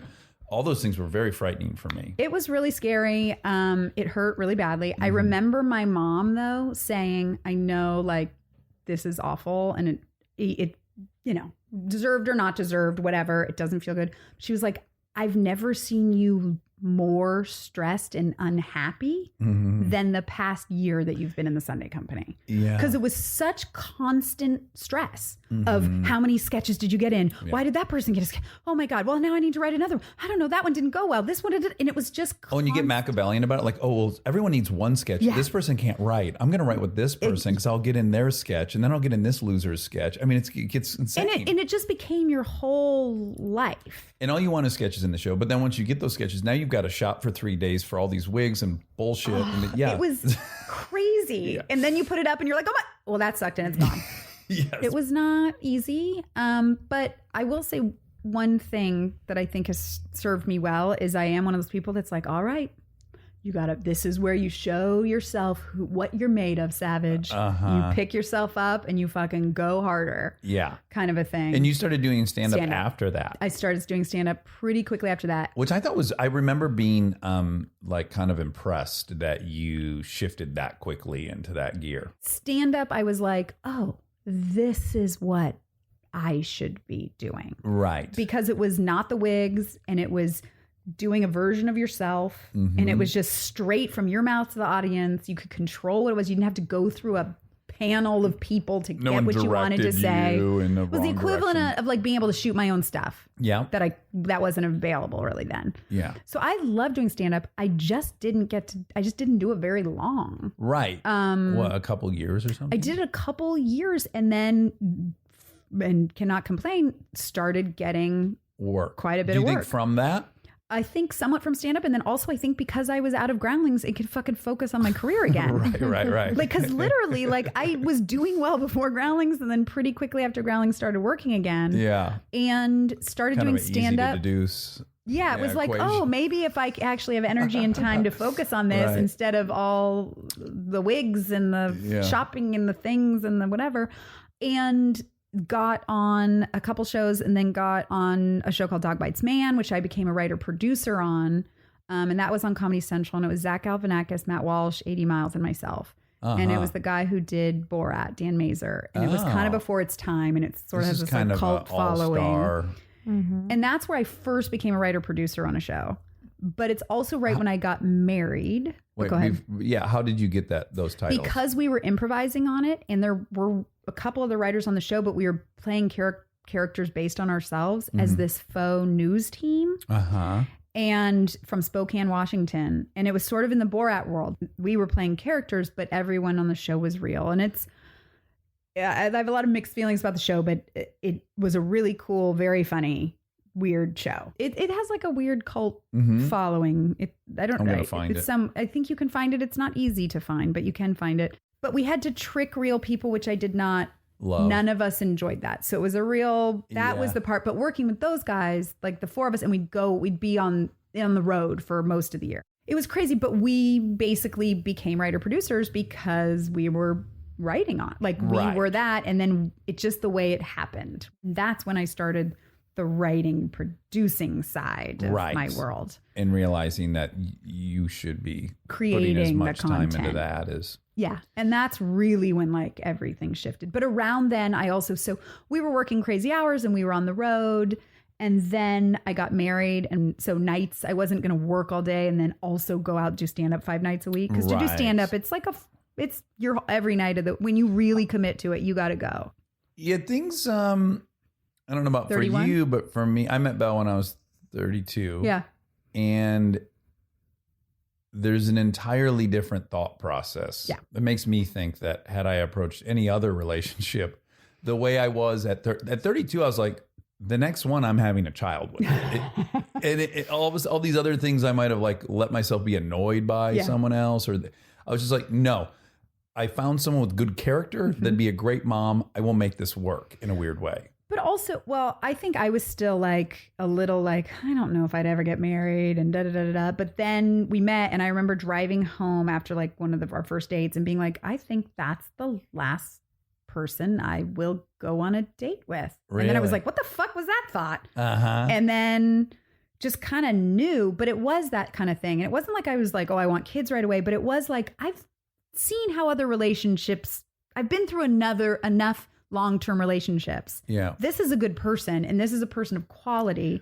My stepdad was really sick at the time and had just been diagnosed with cancer. Uh-huh. And that shifted my whole perspective also in a relationship and what you look for as I was watching someone begin the end of their life. Yeah. And it really shook me and made me look at Jeremy in a completely different way and was watching somebody how they live the end of their life and what is important to them and what isn't. And really was like, oh, I need to stop fucking around. And this is the quality of person that you actually want to make a life with.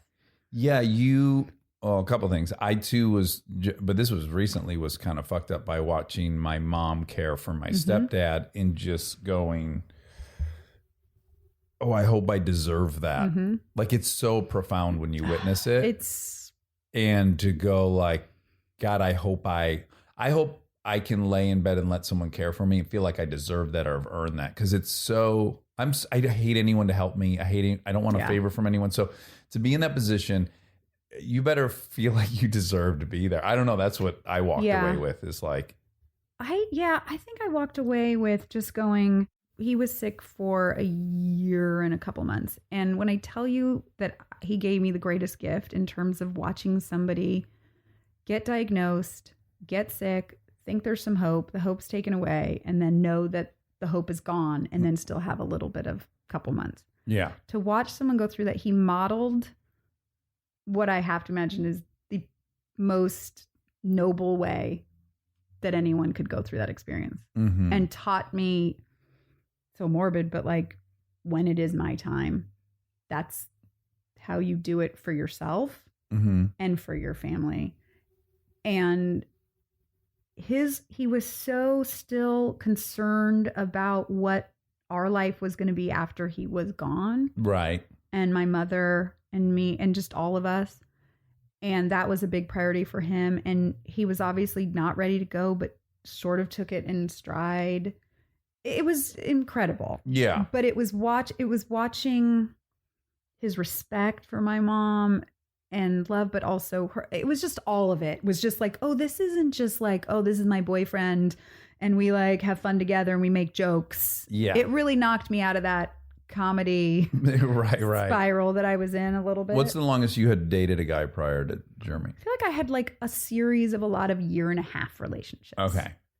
Like probably 4 or 5 or 6. Like I was a serial monogamous. Right. Well, you had a serious girlfriend. Well, I was with Bree for 9 years. You were with Bree and before her, I was with Carrie for 5 years. So I went 5 years, 9 years, now 11 years. Yeah. But I had which I've talked about, is I had a very liberal arrangement in both of those. So it wasn't like, weirdly, I knew I couldn't have gone 9 years in my 20s. I just knew myself. I was like, if this is an expectation, it's not going to happen. At any rate, though, when I was 32, I was like, I kind of flipped. If I had given you a top 10 things I was looking for in a partner at 29, when I hit 32, I almost like flipped it upside down. I was like, okay, hotness, fun. Mind you, Kristen's all those things. Kristen is, and I'm not one of those people like, I love it. I'm not a false compliment giver. I'm not whatever. When I worked with your wife, I literally was like, this woman is like so smart, so funny, but down to earth, so grounded. I worked with a lot of people. I don't know. And she's someone like, we just hit it off like gangbusters, and we only hung out really briefly on that, and we really bonded. And then she'll be the first to tell you she's really attracted to alphas. So like, I think she was very drawn to you because she's like, oh, I get it. Okay, great. She's in charge.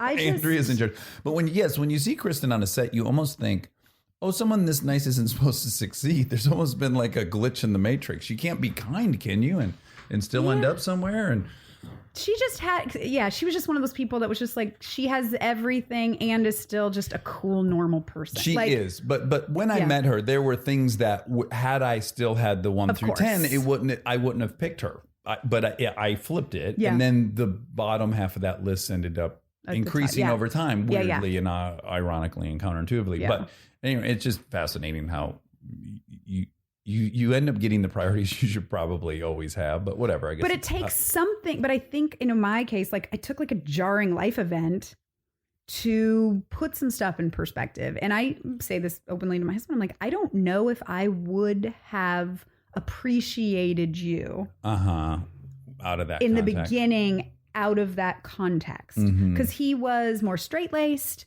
more, I think in my head I was like, oh, he wears a suit to work, he's more straight, like I'm more, well, let's be comedy, super honest, because we have a girlfriend that we talk with a lot about her relationships, and she'll go, oh, that guy's not funny enough or whatever, and I'll just ask the question, is it truly that he's not funny enough, or is it your own ego needs the approval of someone you respect? Like, is it really just, I've identified this person's hysterical, so if I can make them laugh, I'm valuable. And that's just probably not the greatest approach It's not. to something sustainable. It isn't. No. And also I found that not, again, every funny comedy, there's amazing, very well-adjusted and great comedy people There's that three I of them, love. yeah. Will and- Ferrell, you mentioned. Will, Yeah. great. But there are people I know and love. But also there is something enticing about that, being on that banter The roller coaster ride. where it's just like, you're so, making each other laugh. But a lot comes with that too. Oh, yeah. A lot. Yeah. But it's, it took a brain adjustment. Yeah. And, Sometimes there's only room for one of those people in a relationship. well, that's the other thing Yeah. is, You can't both be there's only one spotlight. although I know people who are both legitimately hilarious who are in wonderful relationships. Like they make it work somehow. Yeah. My thing was, it was the baby clock was ticking. Like That's I didn't have the interesting. death thing, but for me, yeah. were you certain like I will have a kid before I leave, or was that a slow I knew I evolution? wanted kids, but I will say I was like, okay, I've worked really hard to get my career going. Like it was Yeah. very much a scary, like, fuck. Well, I'm just like, I had just done Dog Bites Man. I just like, after that sold a bunch of projects, and then I did Step Brothers, and Step Brothers was coming out, and I was pregnant. And you kind of had gotten brought into the Gary Sanchez. They liked you, and as you said, you went out on the road with them. Yeah, I did a And so- comedy tour with him, and Yeah, a and bunch that's of kind other of, that's a comedy hugely guys. and- flattering Yeah. group to be accepted into. Yeah, I'd And- be kind of wanting to ride that out a little bit. And it was just like, how's my identity going to change? And there is that fear, I did come up through comedy in very much, which I'm trying to change in my head now, of that like compliment of like, oh, you're like one of the dudes. You're that thing. Yeah. And I sit there and I am trying now to go, don't have that be the highest standard. Actually, you're kind of like a guy. I always took that as sort of a compliment. And then if somebody would call you feminine, it was like, fuck you. And it's like, no, you can actually still be funny and still be feminine and still be a woman. And that doesn't mean that you're lame. Yeah, doesn't raising a daughter kind of put it into perspective in some way? It's like, no, I want her to be celebrated for being exactly what she is, not 100%. But I went to a feminist all-girl school, and I considered myself very strong and feminist, but it was through a lens that I didn't quite fully subconsciously, realize. they are holding the position of power. So Yeah. if you're being told you're like them, you Yeah. go, well, then power's the next, Exactly. whatever the thing is. And it's accepted, and you're accepted by the cool, it was inevitably, that was the cool crowd. And there weren't a lot and guys of are women. much funnier than women. I think everyone Obviously, would agree. and then there's that. No, and in my world, there weren't as many women in Groundlings. The shows I got on, the movies I did were primarily all men. Yeah. So it wasn't until kind of later that I started to get a group of really funny women in my life. But it was not until the past like 8-10 years. And did you in general get along with women all through I your did. 20s and 30s? Yeah. But they just weren't around that much. They just weren't at the comedy clubs as much. It was Right. mostly men. Yeah, it was probably 1 in 10 or 12. 1 in 10 or 12. So everything I did, I had girlfriends and I always got along with women, but it just there weren't a lot of us around me. And then I think right after me, like in New York at UCB, there were a lot of amazing, hilarious women. Yeah, I feel like that I Polar didn't led a men. movement. She did. I Yeah. really do. And I feel like now I have a lot of contemporaries who are like 5 years younger than I am, 3 years younger than I am, and below, who are fucking hilarious women who I am very happy to call my friends. But I didn't have that. So it was very much like, I'm going to have this baby, and then what's going to happen? And part of it came true. Part of it, I will say, after I had my daughter, it was suddenly all my guy friends that I would shoot the shit with and hang out with all the time suddenly were like, how's the baby? How's mama? Well, hadn't you been cast as a regular in something, and then you got pregnant during it, and then you got bumped to whatever? I couldn't do it. Party Down. Party Down. I had Yeah, done yeah. the pilot. When it got picked up, we had done this little pilot for Rob Thomas, and it was kind of he had done it on his own because he wanted to like do exactly what he wanted to do and then shop it around. And it was being shopped around. And then in that time period between that, I did Step Brothers and had just sold, I think 2 other shows, like projects, whatever. And then I just got pregnant, and then he called and was like, oh my God, I got picked up. And I was like, Entirely I'm pregnant. And he was like, well, when are you due? And it was like, oh, I'm due in March. He's like, we don't start shooting till January, and you're the love interest. So it was just like, can't do it. And then, of course, that show ended up being like the coolest, best show. And that was like, oof, okay. Yeah, that's rough. And it was like, okay, here we go. And then Here we don't go. here we don't go. And I will say it was hard. Suddenly I was not thought of like the funny girl to hang around with anymore. Yeah.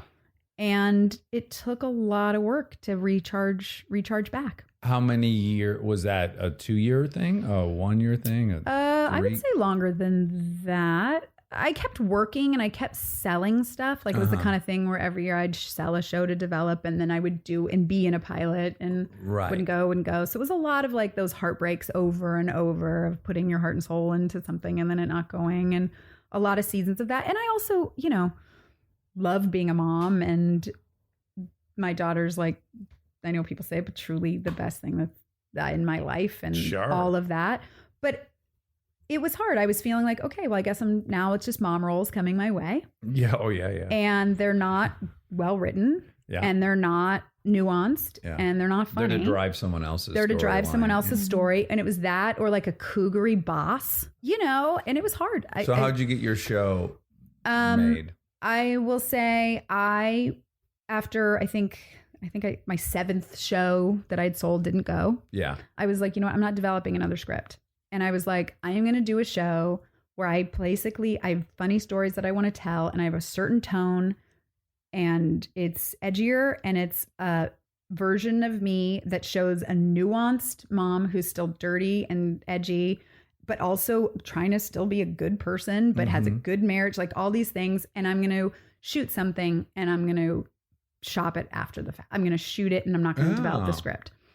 And I just sort of willed it kind of to happen. And I, you know, called on a lot of friends to be in it. So Judy Greer was in it, and Jason Mantzoukas was in it. Well, I was going to say, I saw Mantzoukas was in it, and he was just in here. And boy, do I have a crush on him now. He's great. What a sweetheart. Yeah. And he's, you know, you kind of call in all your favors. And then June Squibb, who I didn't know, I wrote her like a blind letter. And she came and did it like for the like just for something I was shooting. And Judith Light did the same thing, and they came and did it for free and shot 14 minutes of what ended up being a lot of what the first episode was, and then shopped it around. Once it was like, you can't buy it and then try to turn it into something else. You can't, whatever. Right. This is what it is. Now, this is a dangerous question, and I asked, this is the last one I'll ask you. So knowing that we were one time under the control of a cult, willingly and happily, and happily. By the way, some of my happiest moments of life were in that cult. Yeah. Do you ever question that we're still in one? Like when I hear you say, well, I have the thing I dreamt of, and it's incredibly time consuming, and it's a ton of work. Do you ever sometimes go like, oh boy, I guess I'm still in a cult, because what is that? What am I doing? I don't think I do. Okay, good. I don't think I feel like I'm in a cult. I do feel like I appreciated season 1 to such a high level, even though I was tired beyond I've ever been tired. Because I was like, you know what? I've been on the other side of this. And as someone, when this is happening as a woman and when you're over 40. Yeah, you're aware of how special it is. Yeah. And it's not been a big show. It just came out on Netflix recently, and it's really like launched again. And it's been like in the top 20 shows every week on Netflix. Oh, that's great. Even though it's not marketed and stuff. So it's really getting a big word of mouth, and the people who know the show like love it. And it's just been like so affirming of going, this doesn't, people sort of, it was the idea of like, if you haven't really made it by the time you're 40 as a woman, like, okay, you'll keep working, but nothing that exciting is going to happen. Yes. And to have like that I was able to do this, and really it is my vision, and really do it. You're 62. People don't realize no, people don't realize it. I'm actually 63. Oh, I just turned 63. Yeah. Oh, but I lie. We're in February already. Yeah. I lie and say I'm 58. No, I guess what I meant. So I do, but I see what you're saying. I guess what I meant is, and again, I've had the great fortune of getting to make 3 movies that are exactly what I wanted them to be. I did that. That's great. I now, the ego has separated pretty, I think, healthily from the doc. It's kind of like, the idea of needing to be on a show that people talk about or that my peers watch, all those things are starting to mean less and less as I see the end approaching, and I have 2 little kids. So for me, I guess what I'm saying is my own self-inflicted cult of prestige, recognition, cachet, all these things that I definitely coveted and valued, I have in the last 3 years kind of started to look at carefully and go like, what is and that? then what? And then I die. And then, you know, what is all this? Is it all as important as I think it is? And I don't That's a say this slightly. thought. No, but I don't think that's what drove me before. Like fame or recognition. That's not why I got into it. I can truly, honestly. But what about cachet? Say, Like being respected by my peers. Yes. That has been a big thing for me. Yeah. Because I felt like behind the scenes, I was always very respected by my peers. And then I had that instance where like, I was maybe ahead of people and working more, and then stopped and had my baby. And then all these people who were sort of not as advanced in their career started skyrocketing past me. Yeah. And then suddenly it was like, her. Oh yeah, remember she used to be fun. Like it just became, and it was like, I know. Oh yeah. I've worked just as hard. And so that has driven me some. But honestly, it really, I think because it happened later in life when I was doing this, it really was like, I just want to make the show I'm fucking proud of. I think the one thing that I am realizing is contentment is not for me. Like I do get driven by being slightly agitated and like, well, no, I want to fucking show how this is done. Like, contentment doesn't breed happiness necessarily, right? Or feeling productivity. Yeah, I definitely am more productive when I'm a little angsty and a little feeling like I'm not getting to do what I want to do and that kind of stuff. You did just make me think of something funny, which is when I did this movie Zathura, and there's a cute little boy, Josh Hutcherson, and this cute little girl, Kristen Stewart. No one knew either of them. And like 4 years later, I was like, sweet. So she's got this vampire franchise and he's got this Hunger Game things. Great. This is good for them. They're both making 30, 40 million this year. That's great. Those little kids that I horse But at around least with when them. they're that young, you're like, well, that's different. But when it's sort of Well, like they also your both peer. deserved it. And they deserve it and that kind of stuff. But yeah, I would say that's sort of my thing is I'm not probably meant to be the like contented, just like, let's just chill. That's a good thing to know about yourself and admit about yourself. Yeah. So when does season 2 come out? January 9th. January 9th. Yeah. So on I'm True in the last TV. legs on True TV. It's streaming on Netflix, season 1 right now. And then season 2 will come out after we finish airing it on True TV. Well, Andrea, I love you, and I'm delighted that you have continued to work and get to do your own stuff and kept writing, and just we did not let it kill us. And again, it gave me a tremendous jolt of joy to bump into you at the airport. I know, in a time where you were not having a lot of joy. Right, I was en route to some ugly business, but it was so nice to see you, and I hope I bump into you more and more. And I hope so too. Any airport around the country, I'm happy to. Great. We'll schedule it. It is really weird. You expect to see someone at JFK or LAX, but to have it was in Portland? be walking through the food court in Portland and to see you was really. Yeah, it was fun. Like, it really I was like, wait. I almost felt like, am I seeing a famous person? You know what I'm saying? You have that weird feeling. You have that weird, like, oh, I know you. Oh, no, I don't. Recognize why would I that say person. this person? I would not. Why would I say hi to this person? But in fact, I knew you. Yeah, no, I know. That was nice. It's very nice to see you. Yeah, nice to see you. Again, you're holding only up good like gangbusters. I'm really proud of that for you. 63, Thanks. You don't look a day over 38. Trying to hold it together. All right. right. Good luck to you. Thanks. Everyone watch I'm Sorry on Netflix. Catch up before January 9th. And then, hit the ground running. Yeah. All right. Love you. Love you. Bye. And now my favorite part of the show, the fact check with my soulmate, Monica Padman.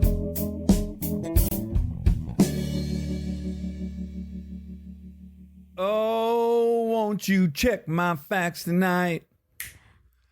Oh, won't you tell me if I was right? Oh, making sure it all checks out. Fact checking, girl, you make the armchair world go round. Guess who that's from? Who? I'll give you a hint. Wobby Wob? He's a perfect fucking 10. Charles? Charles Curtis submitted that. Charlie. That was my favorite one. It was? Yeah.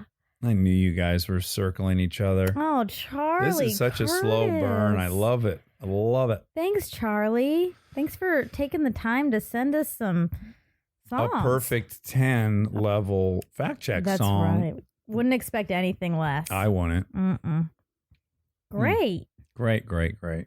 So, Andrea So let's talk. Savage. Oh, sure. Let's talk. How's your day? Well, it was long as I was just lamenting. God, I have a gratitude problem sometimes. You said it, your New Year's resolution is going to be to stop complaining. You're right. In 2019, I'm going to try to stop complaining. Yeah. It's a problem for me. And it's very weird. Now that I've assessed that it's an issue, and of course I'm trying to get to the bottom of why I do it. Mm-hmm. First of all, I think it's just a pattern my family has. Yep. You know? And then the other aspect of it is I think I feel guilty for how lucky my life is. That's what it is. Yeah, it's very lucky. And Yeah. so when good things happen to me, I'll try to put like a negative spin on it so it doesn't seem like I'm Sound a as good. fucking brat. Yeah. Yeah. But all that ends up doing is making my memory of things tainted. It also doesn't achieve the thing that you think you're achieving. It doesn't make people think like, oh, actually, that does sound kind of shitty. They're like, oh, this person is not grateful. Yeah. Yeah. Yeah, it's altogether counterproductive. But it's also sometimes necessary to complain. It's not good to keep all your complaints to yourself and let them fester. What if I just assign a pillow at home and then I put my mouth in the pillow and complain for like 10 minutes? Will that count as not breaking my resolution? Yeah, you can try that. I don't think it's going to work. What? I thought of an interesting tool to help me achieve my resolution is I thought because I'm going to complain. There's just no way. So I was thinking every time I complain, I have to put like $500 in a jar. Okay. And then at the end of the year, I donate that to a good cause. Oh, that's great. That's a good idea, Every right? time you complain, you're going to put $500? I do not like partying with $500, so I feel like it'd be a great motivator for me. Some charity's going to get a lot of money. Oh, you think so? You don't think? I think you're going to do a great job, but I think in a year, you're going to at least complain 10 times. Oh, minimally. Right. Yeah, someone's getting $5,000 Yeah. in 19 for sure. That's what I'm saying. No question about that. I once knew an agent who he had made a New Year's resolution. I think his was not to talk bad about people. Sure. Which, by the way, another great resolution. Great one. I don't think I can tackle that in 19 and not complain. It's a lot. But when he did it, he had a rubber band on his wrist and he would transfer it to the other wrist. And again, I don't know what the end goal was. Just it really was a visual indicator they had done it, and then he had to move the thing over to the hand. That's interesting. Yeah, that was interesting. Did the hair tie have spikes on it? No, it wasn't a hair tie or anything like that. What's a hair shirt? A hair shirt is this shirt they made in medieval times that was made of coarse boar's hair.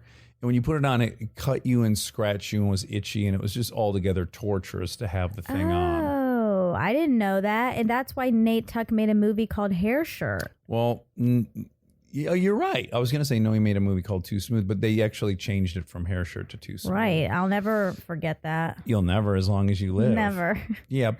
Oh, wow. Okay. I just meant, did he have spikes on his hair tie? Kind of like a, in like old biblical times where they had to like flagellate. Is that what you call it? Yeah, I think flagellate. Well, flatulence is farting. We know that. But yeah. I think flogging. Oh, flogging is maybe what I mean. Yeah, but I think you're right. Flagration. Yeah, there's something. Yeah. It's a scary word to be saying over and over again because I feel like you could trip up and say the FAG word. Oh. That's what's making me nervous about I'm nervous about the accidentally just saying farting. Oh, that's fine. Okay. Well, anyway. That's a good idea. I like that resolution, and I think you're going to do a great job. Oh, thank you. My resolution is sort of similar. Oh, it is? Mm-hmm. What's yours? When people say, how are are you? How are things? To not respond with that. Great, I'm really busy. Oh, yes. So that's a similar thing. Weirdly. It's similar, but it's not. I mean, the reason I'm stopping is because I'm afraid it's coming off similarly, but that's not what I mean when I say it. I'm never like, I'm so busy. Right, like you're not complaining. No, I'm just saying like, oh, it's great. I'm really busy. Right. And I mean that like in a good way, because being busy is good. Mm-hmm. And I always make sure I say that in the sentence, like really busy doing this. It's all good things. Mm-hmm. But I just want to stop saying sounds a little bit like it. a complaint. No, I mean, right, you could think it is. People could think it is. Yeah. And I just also aren't that busy. I'm not busy at all. I'm not doing anything. My days are pretty free. No.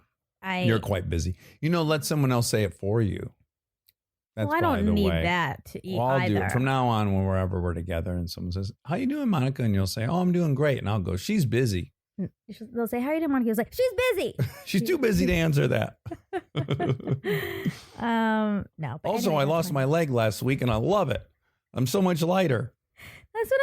That's the other thing. Like, you're allowed to complain a little bit. Okay, I guess I know what one is a little bit pathological or Sure. destructive. Yeah. Yeah, because if I get like a speeding ticket on the way home, Yeah. I'm gonna have to say that. I'm gonna just hide all the. And you I can't do think it's say- gonna affect my thinking though, and my perception of the world. I think if I'm always like, if something good happens to me, my instinct's to almost figure out some little bad thing about it, so that no one thinks I'm too spoiled. Uh-huh. So I'm really just looking for the bad thing in everything, because I know I'm gonna have to repeat it. Yeah. And that's not the way to do it. Yeah, you're right. Yeah. I think that's a noble cause. When I say I'm busy, I'll put $500 in a jar, and then at the end of the year, I'll donate to your noble cause of not complaining. Oh my goodness. Yeah. Then maybe I should give you the money. Maybe we can get out of this with a net zero loss and still have put $500 in a jar often. I'll call you and be like, could you say you're busy a few times? Because I complained quite a bit this weekend. I found a brick of gold in my ass, and I just told everyone how uncomfortable it was. Andrea Savage. Yeah. What'd you discover?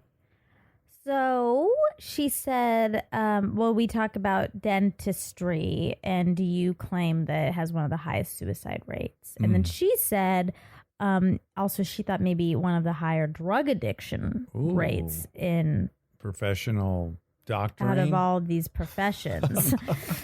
Okay, the dental field is considered extremely competitive and requires significant technical skill to deliver optimal oral care. Like doctors, dentists work in a field that is rife with stress from working long hours and complaints from patients. Researchers suggest that dentists are nearly 1.67 times as likely to commit suicide compared to an average job. That's problem almost twice as likely. But what's an average job? Like actor, director, writer. Yeah, that's your average job. Yeah. I think it said doctors were even above dentists. For suicide. Yeah. But I just have all this research I was doing, and none of it felt very conclusive to me, because they're not saying compared to construction workers or compared to what are they comparing it to? Lawyers. I don't know. Well, do you think they just took the suicide rate among dentists and then they took the suicide rate of the population? Maybe. And it was 1.6 times higher. Maybe. And they just know those other people have some other occupation. So let's just call it your general job. Yeah. Then they should say the general population, because that's not really correct. Right. Anyway, it seems like I'd imagine people who are habitually unemployed kill themselves often as well. I would think so. I mean, I'll just guess. I would think so. Yeah. Yep. My thought about why dentists kill off themselves with such frequency and regularity is that they are both doing a job that's incredibly tedious. Mm-hmm. What if your whole workspace for your job was 3 inches by 4 inches? Yeah, sure. Just think about that. Some people would really get off on that. Sexually? Yeah. No. Yes. No. Like bondage people? No, No, people But you get know what I'm saying? people It's like- get a high off of that, of like completing some. Like your sister has that, I think. She Yeah, really, she's a picker. We Yeah. used to call her a picker growing up. and she if we have like knots in a necklace or something, she Mhm. likes getting them out. She's the first stop for that kind She of thing. should maybe be a dentist. Yeah, I'll pitch that to her when we get home. Great. But yeah, just to have your whole world, your whole professional world exist in this tiny little cave that's poorly lit, generally smells. People aren't there because they're, their teeth are fucking great. Well, yes, They're not there to yes, be they judged are. for a great teeth contest. Well, It's like what I say about proctologists. It's not only just that you look at butts, which is a bummer, but you also look at people who thought I need to go see the proctologist. It's not like they're just looking at healthy butts all day and then 1 in 10 has, that's a fissure or a hemorrhoid, one of these. A doodad. A doodad. You're seeing people that have a broken rectum or anus or something. That's So true. it's a double whammy. I would say the dentist is not that because people are supposed to be going to the dentist regularly. They are, but I would like to know how many people, what percentage of the population is just there for their yearly checkup and what percentage is like, oh my God, my mouth hurts so bad. I can't even think. There's this weird smell in there. I mean, I just got to imagine Ew. it's not great.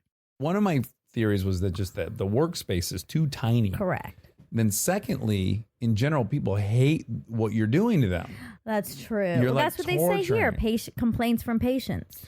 Yeah, but that to me, complaints from patients felt a little misleading, like malpractice, like complaints for no. errors. But I think people just in general, they don't even want to go see you. Yeah. They have anxiety about it. They're mad to see you. Yeah. And then they hate what you're doing to their mouth.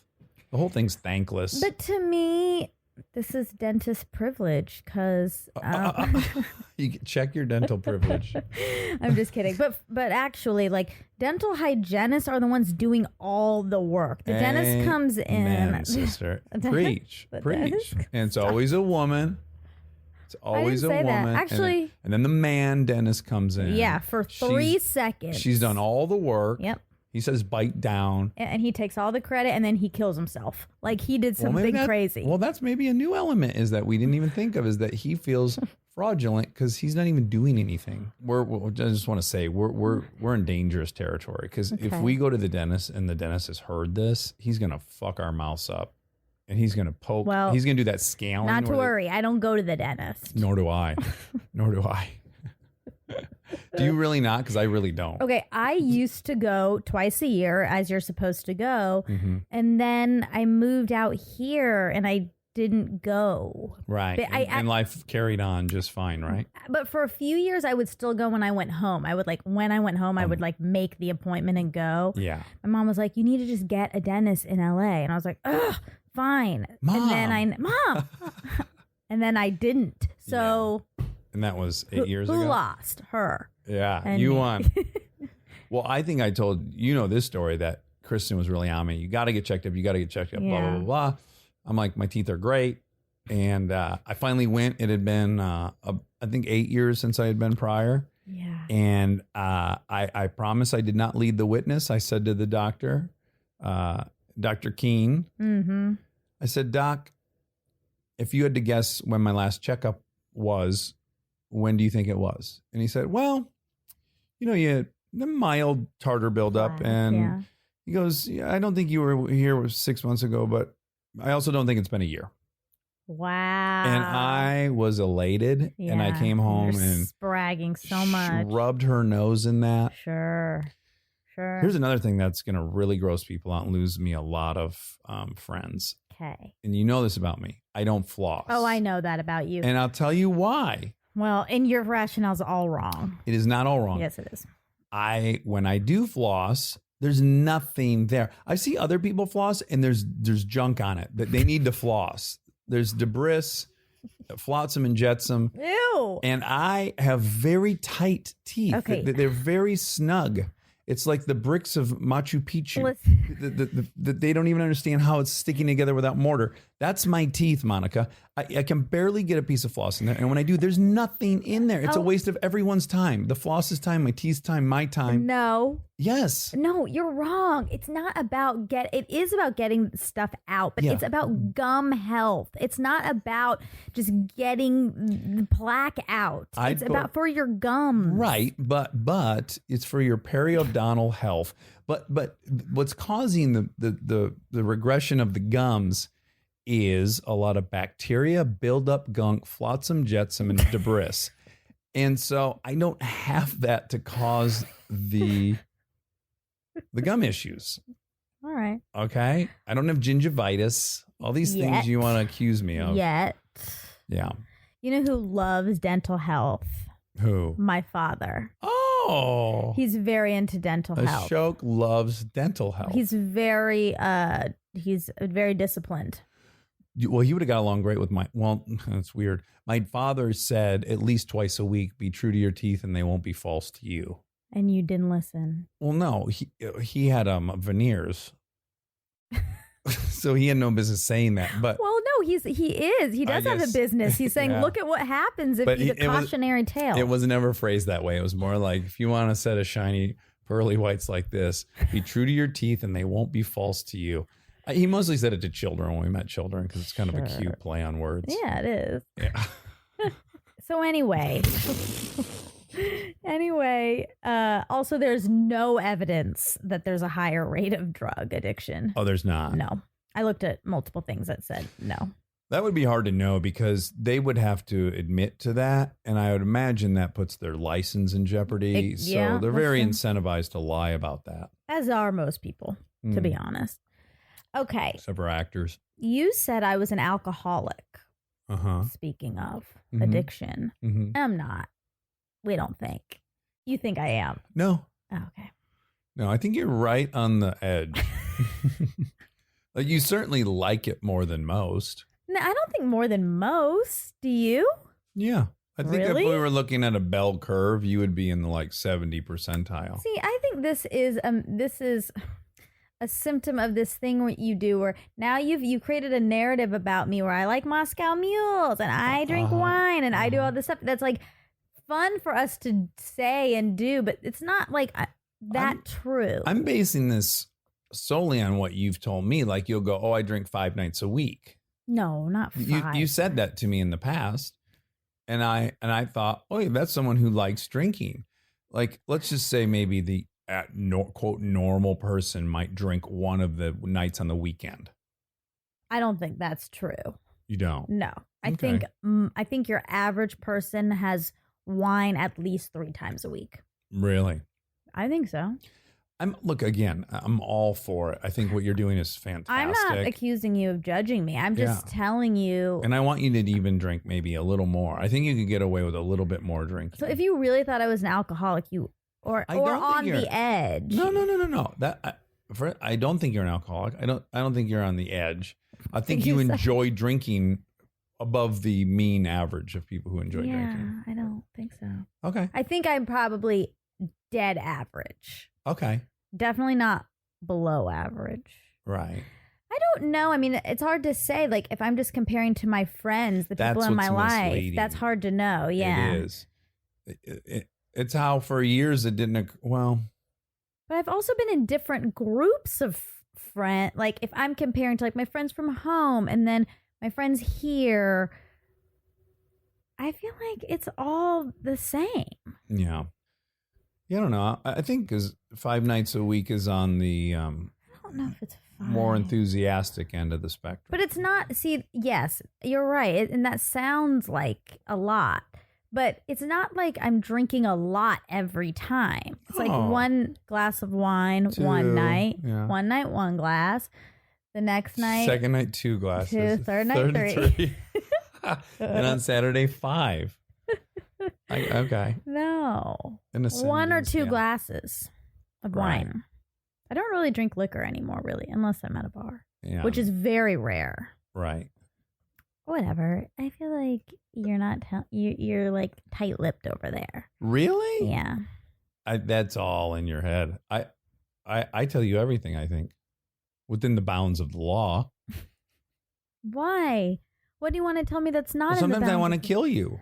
Oh, You know, okay. like sometimes I want to. Like when you wrote that in your journal that you wanted to kill that I me? wanted to kill you. Had a nightmare. I said I wanted to kill you in my journal. But yeah, sometimes I think about killing you and then role playing with your corpse, Oh. putting you in funny costumes, tying you to a chair on railroad tracks. You know, the general stuff. Normal stuff. Normal stuff. Yeah, normal illegal stuff. Ideations, something like that. Yeah, it's fine. Everything is fine. It's all fine. You said that you watched a documentary about doctors in England trying to get MDMA legalized because the rate of the emergency room admissions were much less than alcohol. And then I asked you what that documentary was, and you didn't know. No clue. So I couldn't. Substantiate that. No. Fuck. I know. Well, you just have to trust me on this one. Ugh, it's hard for me to do. I know, because I've been wrong several times. And I'm so definitive. You know, I was listening to a bit of the Conan one, and I'm so definitive about that canceling thing.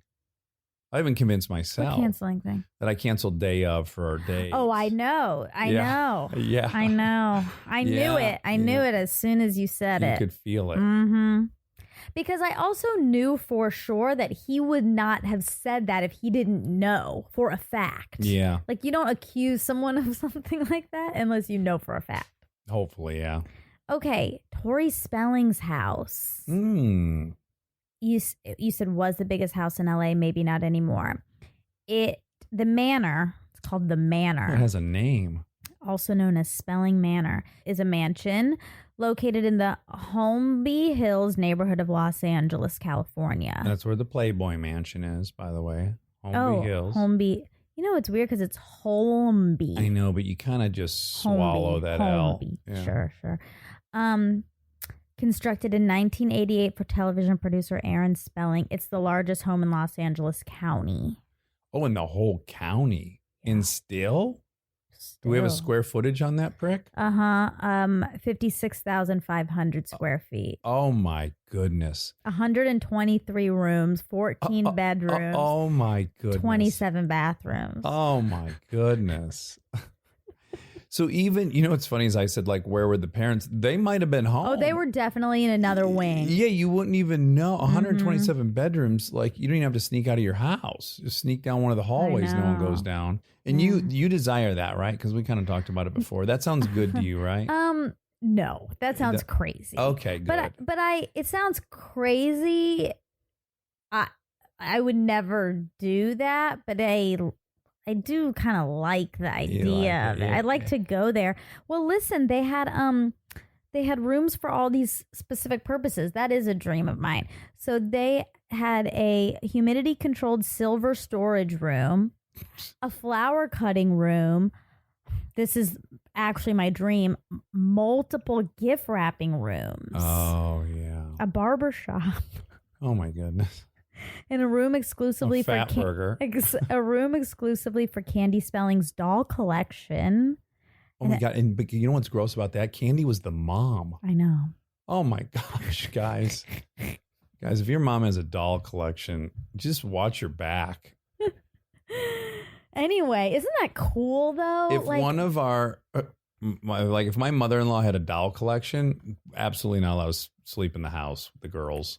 That's really weird. This is a double standard, but for me, the fact that she's a lady, it doesn't gross me out as much. I know that's bad. Yeah. But if it's like a guy with a doll collection, imagine that's very a guy with a doll collection. Yeah, I don't like that at all. A guy with a teddy bear collection. Yeah. Where he's spending a lot of time in the room with the teddy bears. Yeah. Like it's a horror movie. Like putting Paddington Bear's rain slicker on him. Oof. Yeah, I don't love You don't want that person around your children. That's all I'm saying. No, I don't. But I do want a gift wrapping room. That's a dream of mine. Yeah, it's called a fucking garage. No. You put a space heater in there and get to wrapping. How? Like a caveman. How dare you? No. Your wrap jobs are above the bar. They're pretty exceptional. My WJs. That would be more like, I wouldn't even call, if you had it, I wouldn't even call it a gift wrapping room. I'd call it your art studio. Oh, because that's your art, is your wrapping. That's true. It is my art. I don't love that you do that because it actually makes the gift recipient feel guilty. Like when I get one of your beautifully wrapped presents, I go, I can't tear this open. She spent an hour on this. That's your issue, not mine. That's Okay. your issue for feeling guilty when somebody else is getting joy. And what about when I'm tearing it to smithereens? Yeah, it breaks my heart. I thought so. I knew it did. No, it doesn't. I love it. There's a store in Venice, California Okay. called, I forget what it's called. Go on. It's on it's on Abbot Kinney, and it's a beautiful store, and it has the most incredible wrapping paper Mhm. and like pens, and it's gorgeous in there, and that's Yeah. what I want in my house. Okay. Okay, was Charo Brazilian? Mm. And did she say hoochie coochie? Mm. Okay, Argentinian. no, she's from Spain. Oh, that's a bummer. She's from Spain, and what she's saying is coochie coochie. Which is pussy pussy? No, What? so Oh. okay, so people think it's sexual. Yeah, it sounds sexual. It does. What coochie coochie came from is such a this is her talking, Charo. What coochie coochie came from is such a disappointment for everybody when they know, because everyone thinks that it's sex, cuchillo, which knife in Spanish. That was the name of her dog. Okay. Okay, he was a mix between a Saint Bernard and a pit bull, Okay. and she called him coochie coochie. But you've heard women refer to their vaginas as their coochie or their cooch. Yeah, right? but I think that maybe came from this. Oh. Okay. Wow. She started a movement. She We'd started have a to word. find out the first reported case of someone saying, "Don't grab my cooch." It's a little skeptical because I guess there was also like a pelvic thrust when she would say Oh, it. God, of course, in reference to her dog. Yeah, but she says he'd have a problem in the back. This is like Kavanaugh She has- saying 3 blind men is like a cocktail he used to have. I'm calling bullshit on this. What is it? Yeah. The dirty triangle or something. Devil's Triangle Devil's was like a Triangle. drink Yeah, it was or like something. a beer bomb. The pelvic thing also had to do with the dog. It had nothing to do. Enough of what she said. She is full of fucking Hey, horse that's shit. not fair. She's saying that when she would fucking jam her pelvis forward, it was somehow a nod to her pit bull Saint Bernard mix. Something about And she'd go Gucci, Gucci, and pump her hips back and forth. something about the dog wiggled or something, and it wiggled in that way, and so she had to do that. So what she's saying is that her entire public persona is an imitation of her dog. It's about her dog. And yeah. you're saying you believe it. You're on record. Yeah. You're famous. Listen, I don't buy it. Okay, you don't have to. Okay. I don't know what I think yet. I need more information. Is she with us still? Yeah. Oh. Oh yeah. Let's So get her on the podcast. I did a commercial years ago, a Burger King commercial. Like when we auditioned, we knew there was 2 commercials and we were, you get one or the other, and they were very similar, but they had different celebrities. And my commercial was with Snoop Dogg. Oh, right. And the other celebrity was Charo. Oh, and you got Snoop Dogg? Yeah. Yeah. Did he give you any rhythm? I don't think so. No. You don't think so? No. Although you're not great at detecting when guys are giving you rhythm. I don't think he was. Did He you was chat? in and out quickly. Okay. He had a lot of his friends there. He was so tall. Yeah, he's very tall. And I found him charming. Yeah. Yeah. He's got a real swagger to him. Uh-huh. Yeah. Like how charming? Did you think like, I'm kind of attracted to Snoop? Sure. Yeah. I don't know if I thought that far, but yeah. Yeah. You had an availableness to you, maybe. Maybe. Were you wearing a Burger King outfit? Of course. Oh, that's rough. That's really rough. That Wait, is was I incredibly rough because it's really hard to flirt. I wasn't And- flirting. No, I didn't flirt. But don't you think a lot of it was impacted by the fact that you were wearing the I'm Burger sure. King costume? I was wearing, probably like a black polo and probably a bad hat. Mhm, Yeah. like a visor. Mm, Yeah. And Yeah. a name tag. Maybe. I It's don't just remember. when we talked about those times in your car where the right song comes on and you're in the right mood and you feel so sexy.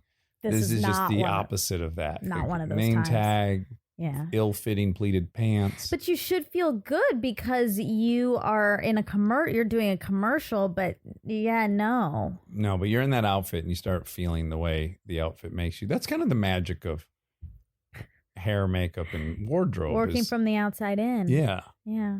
They teach you that in acting school as a trick. Oh, I wouldn't know. I have no education. That's it. That's all? Mm-hmm. Hoochie coochie and the dentist. Coochie. You didn't even. Coochie. That's it, though. All right. Well, I love you and thanks for that education on Charo. You're welcome. Love you.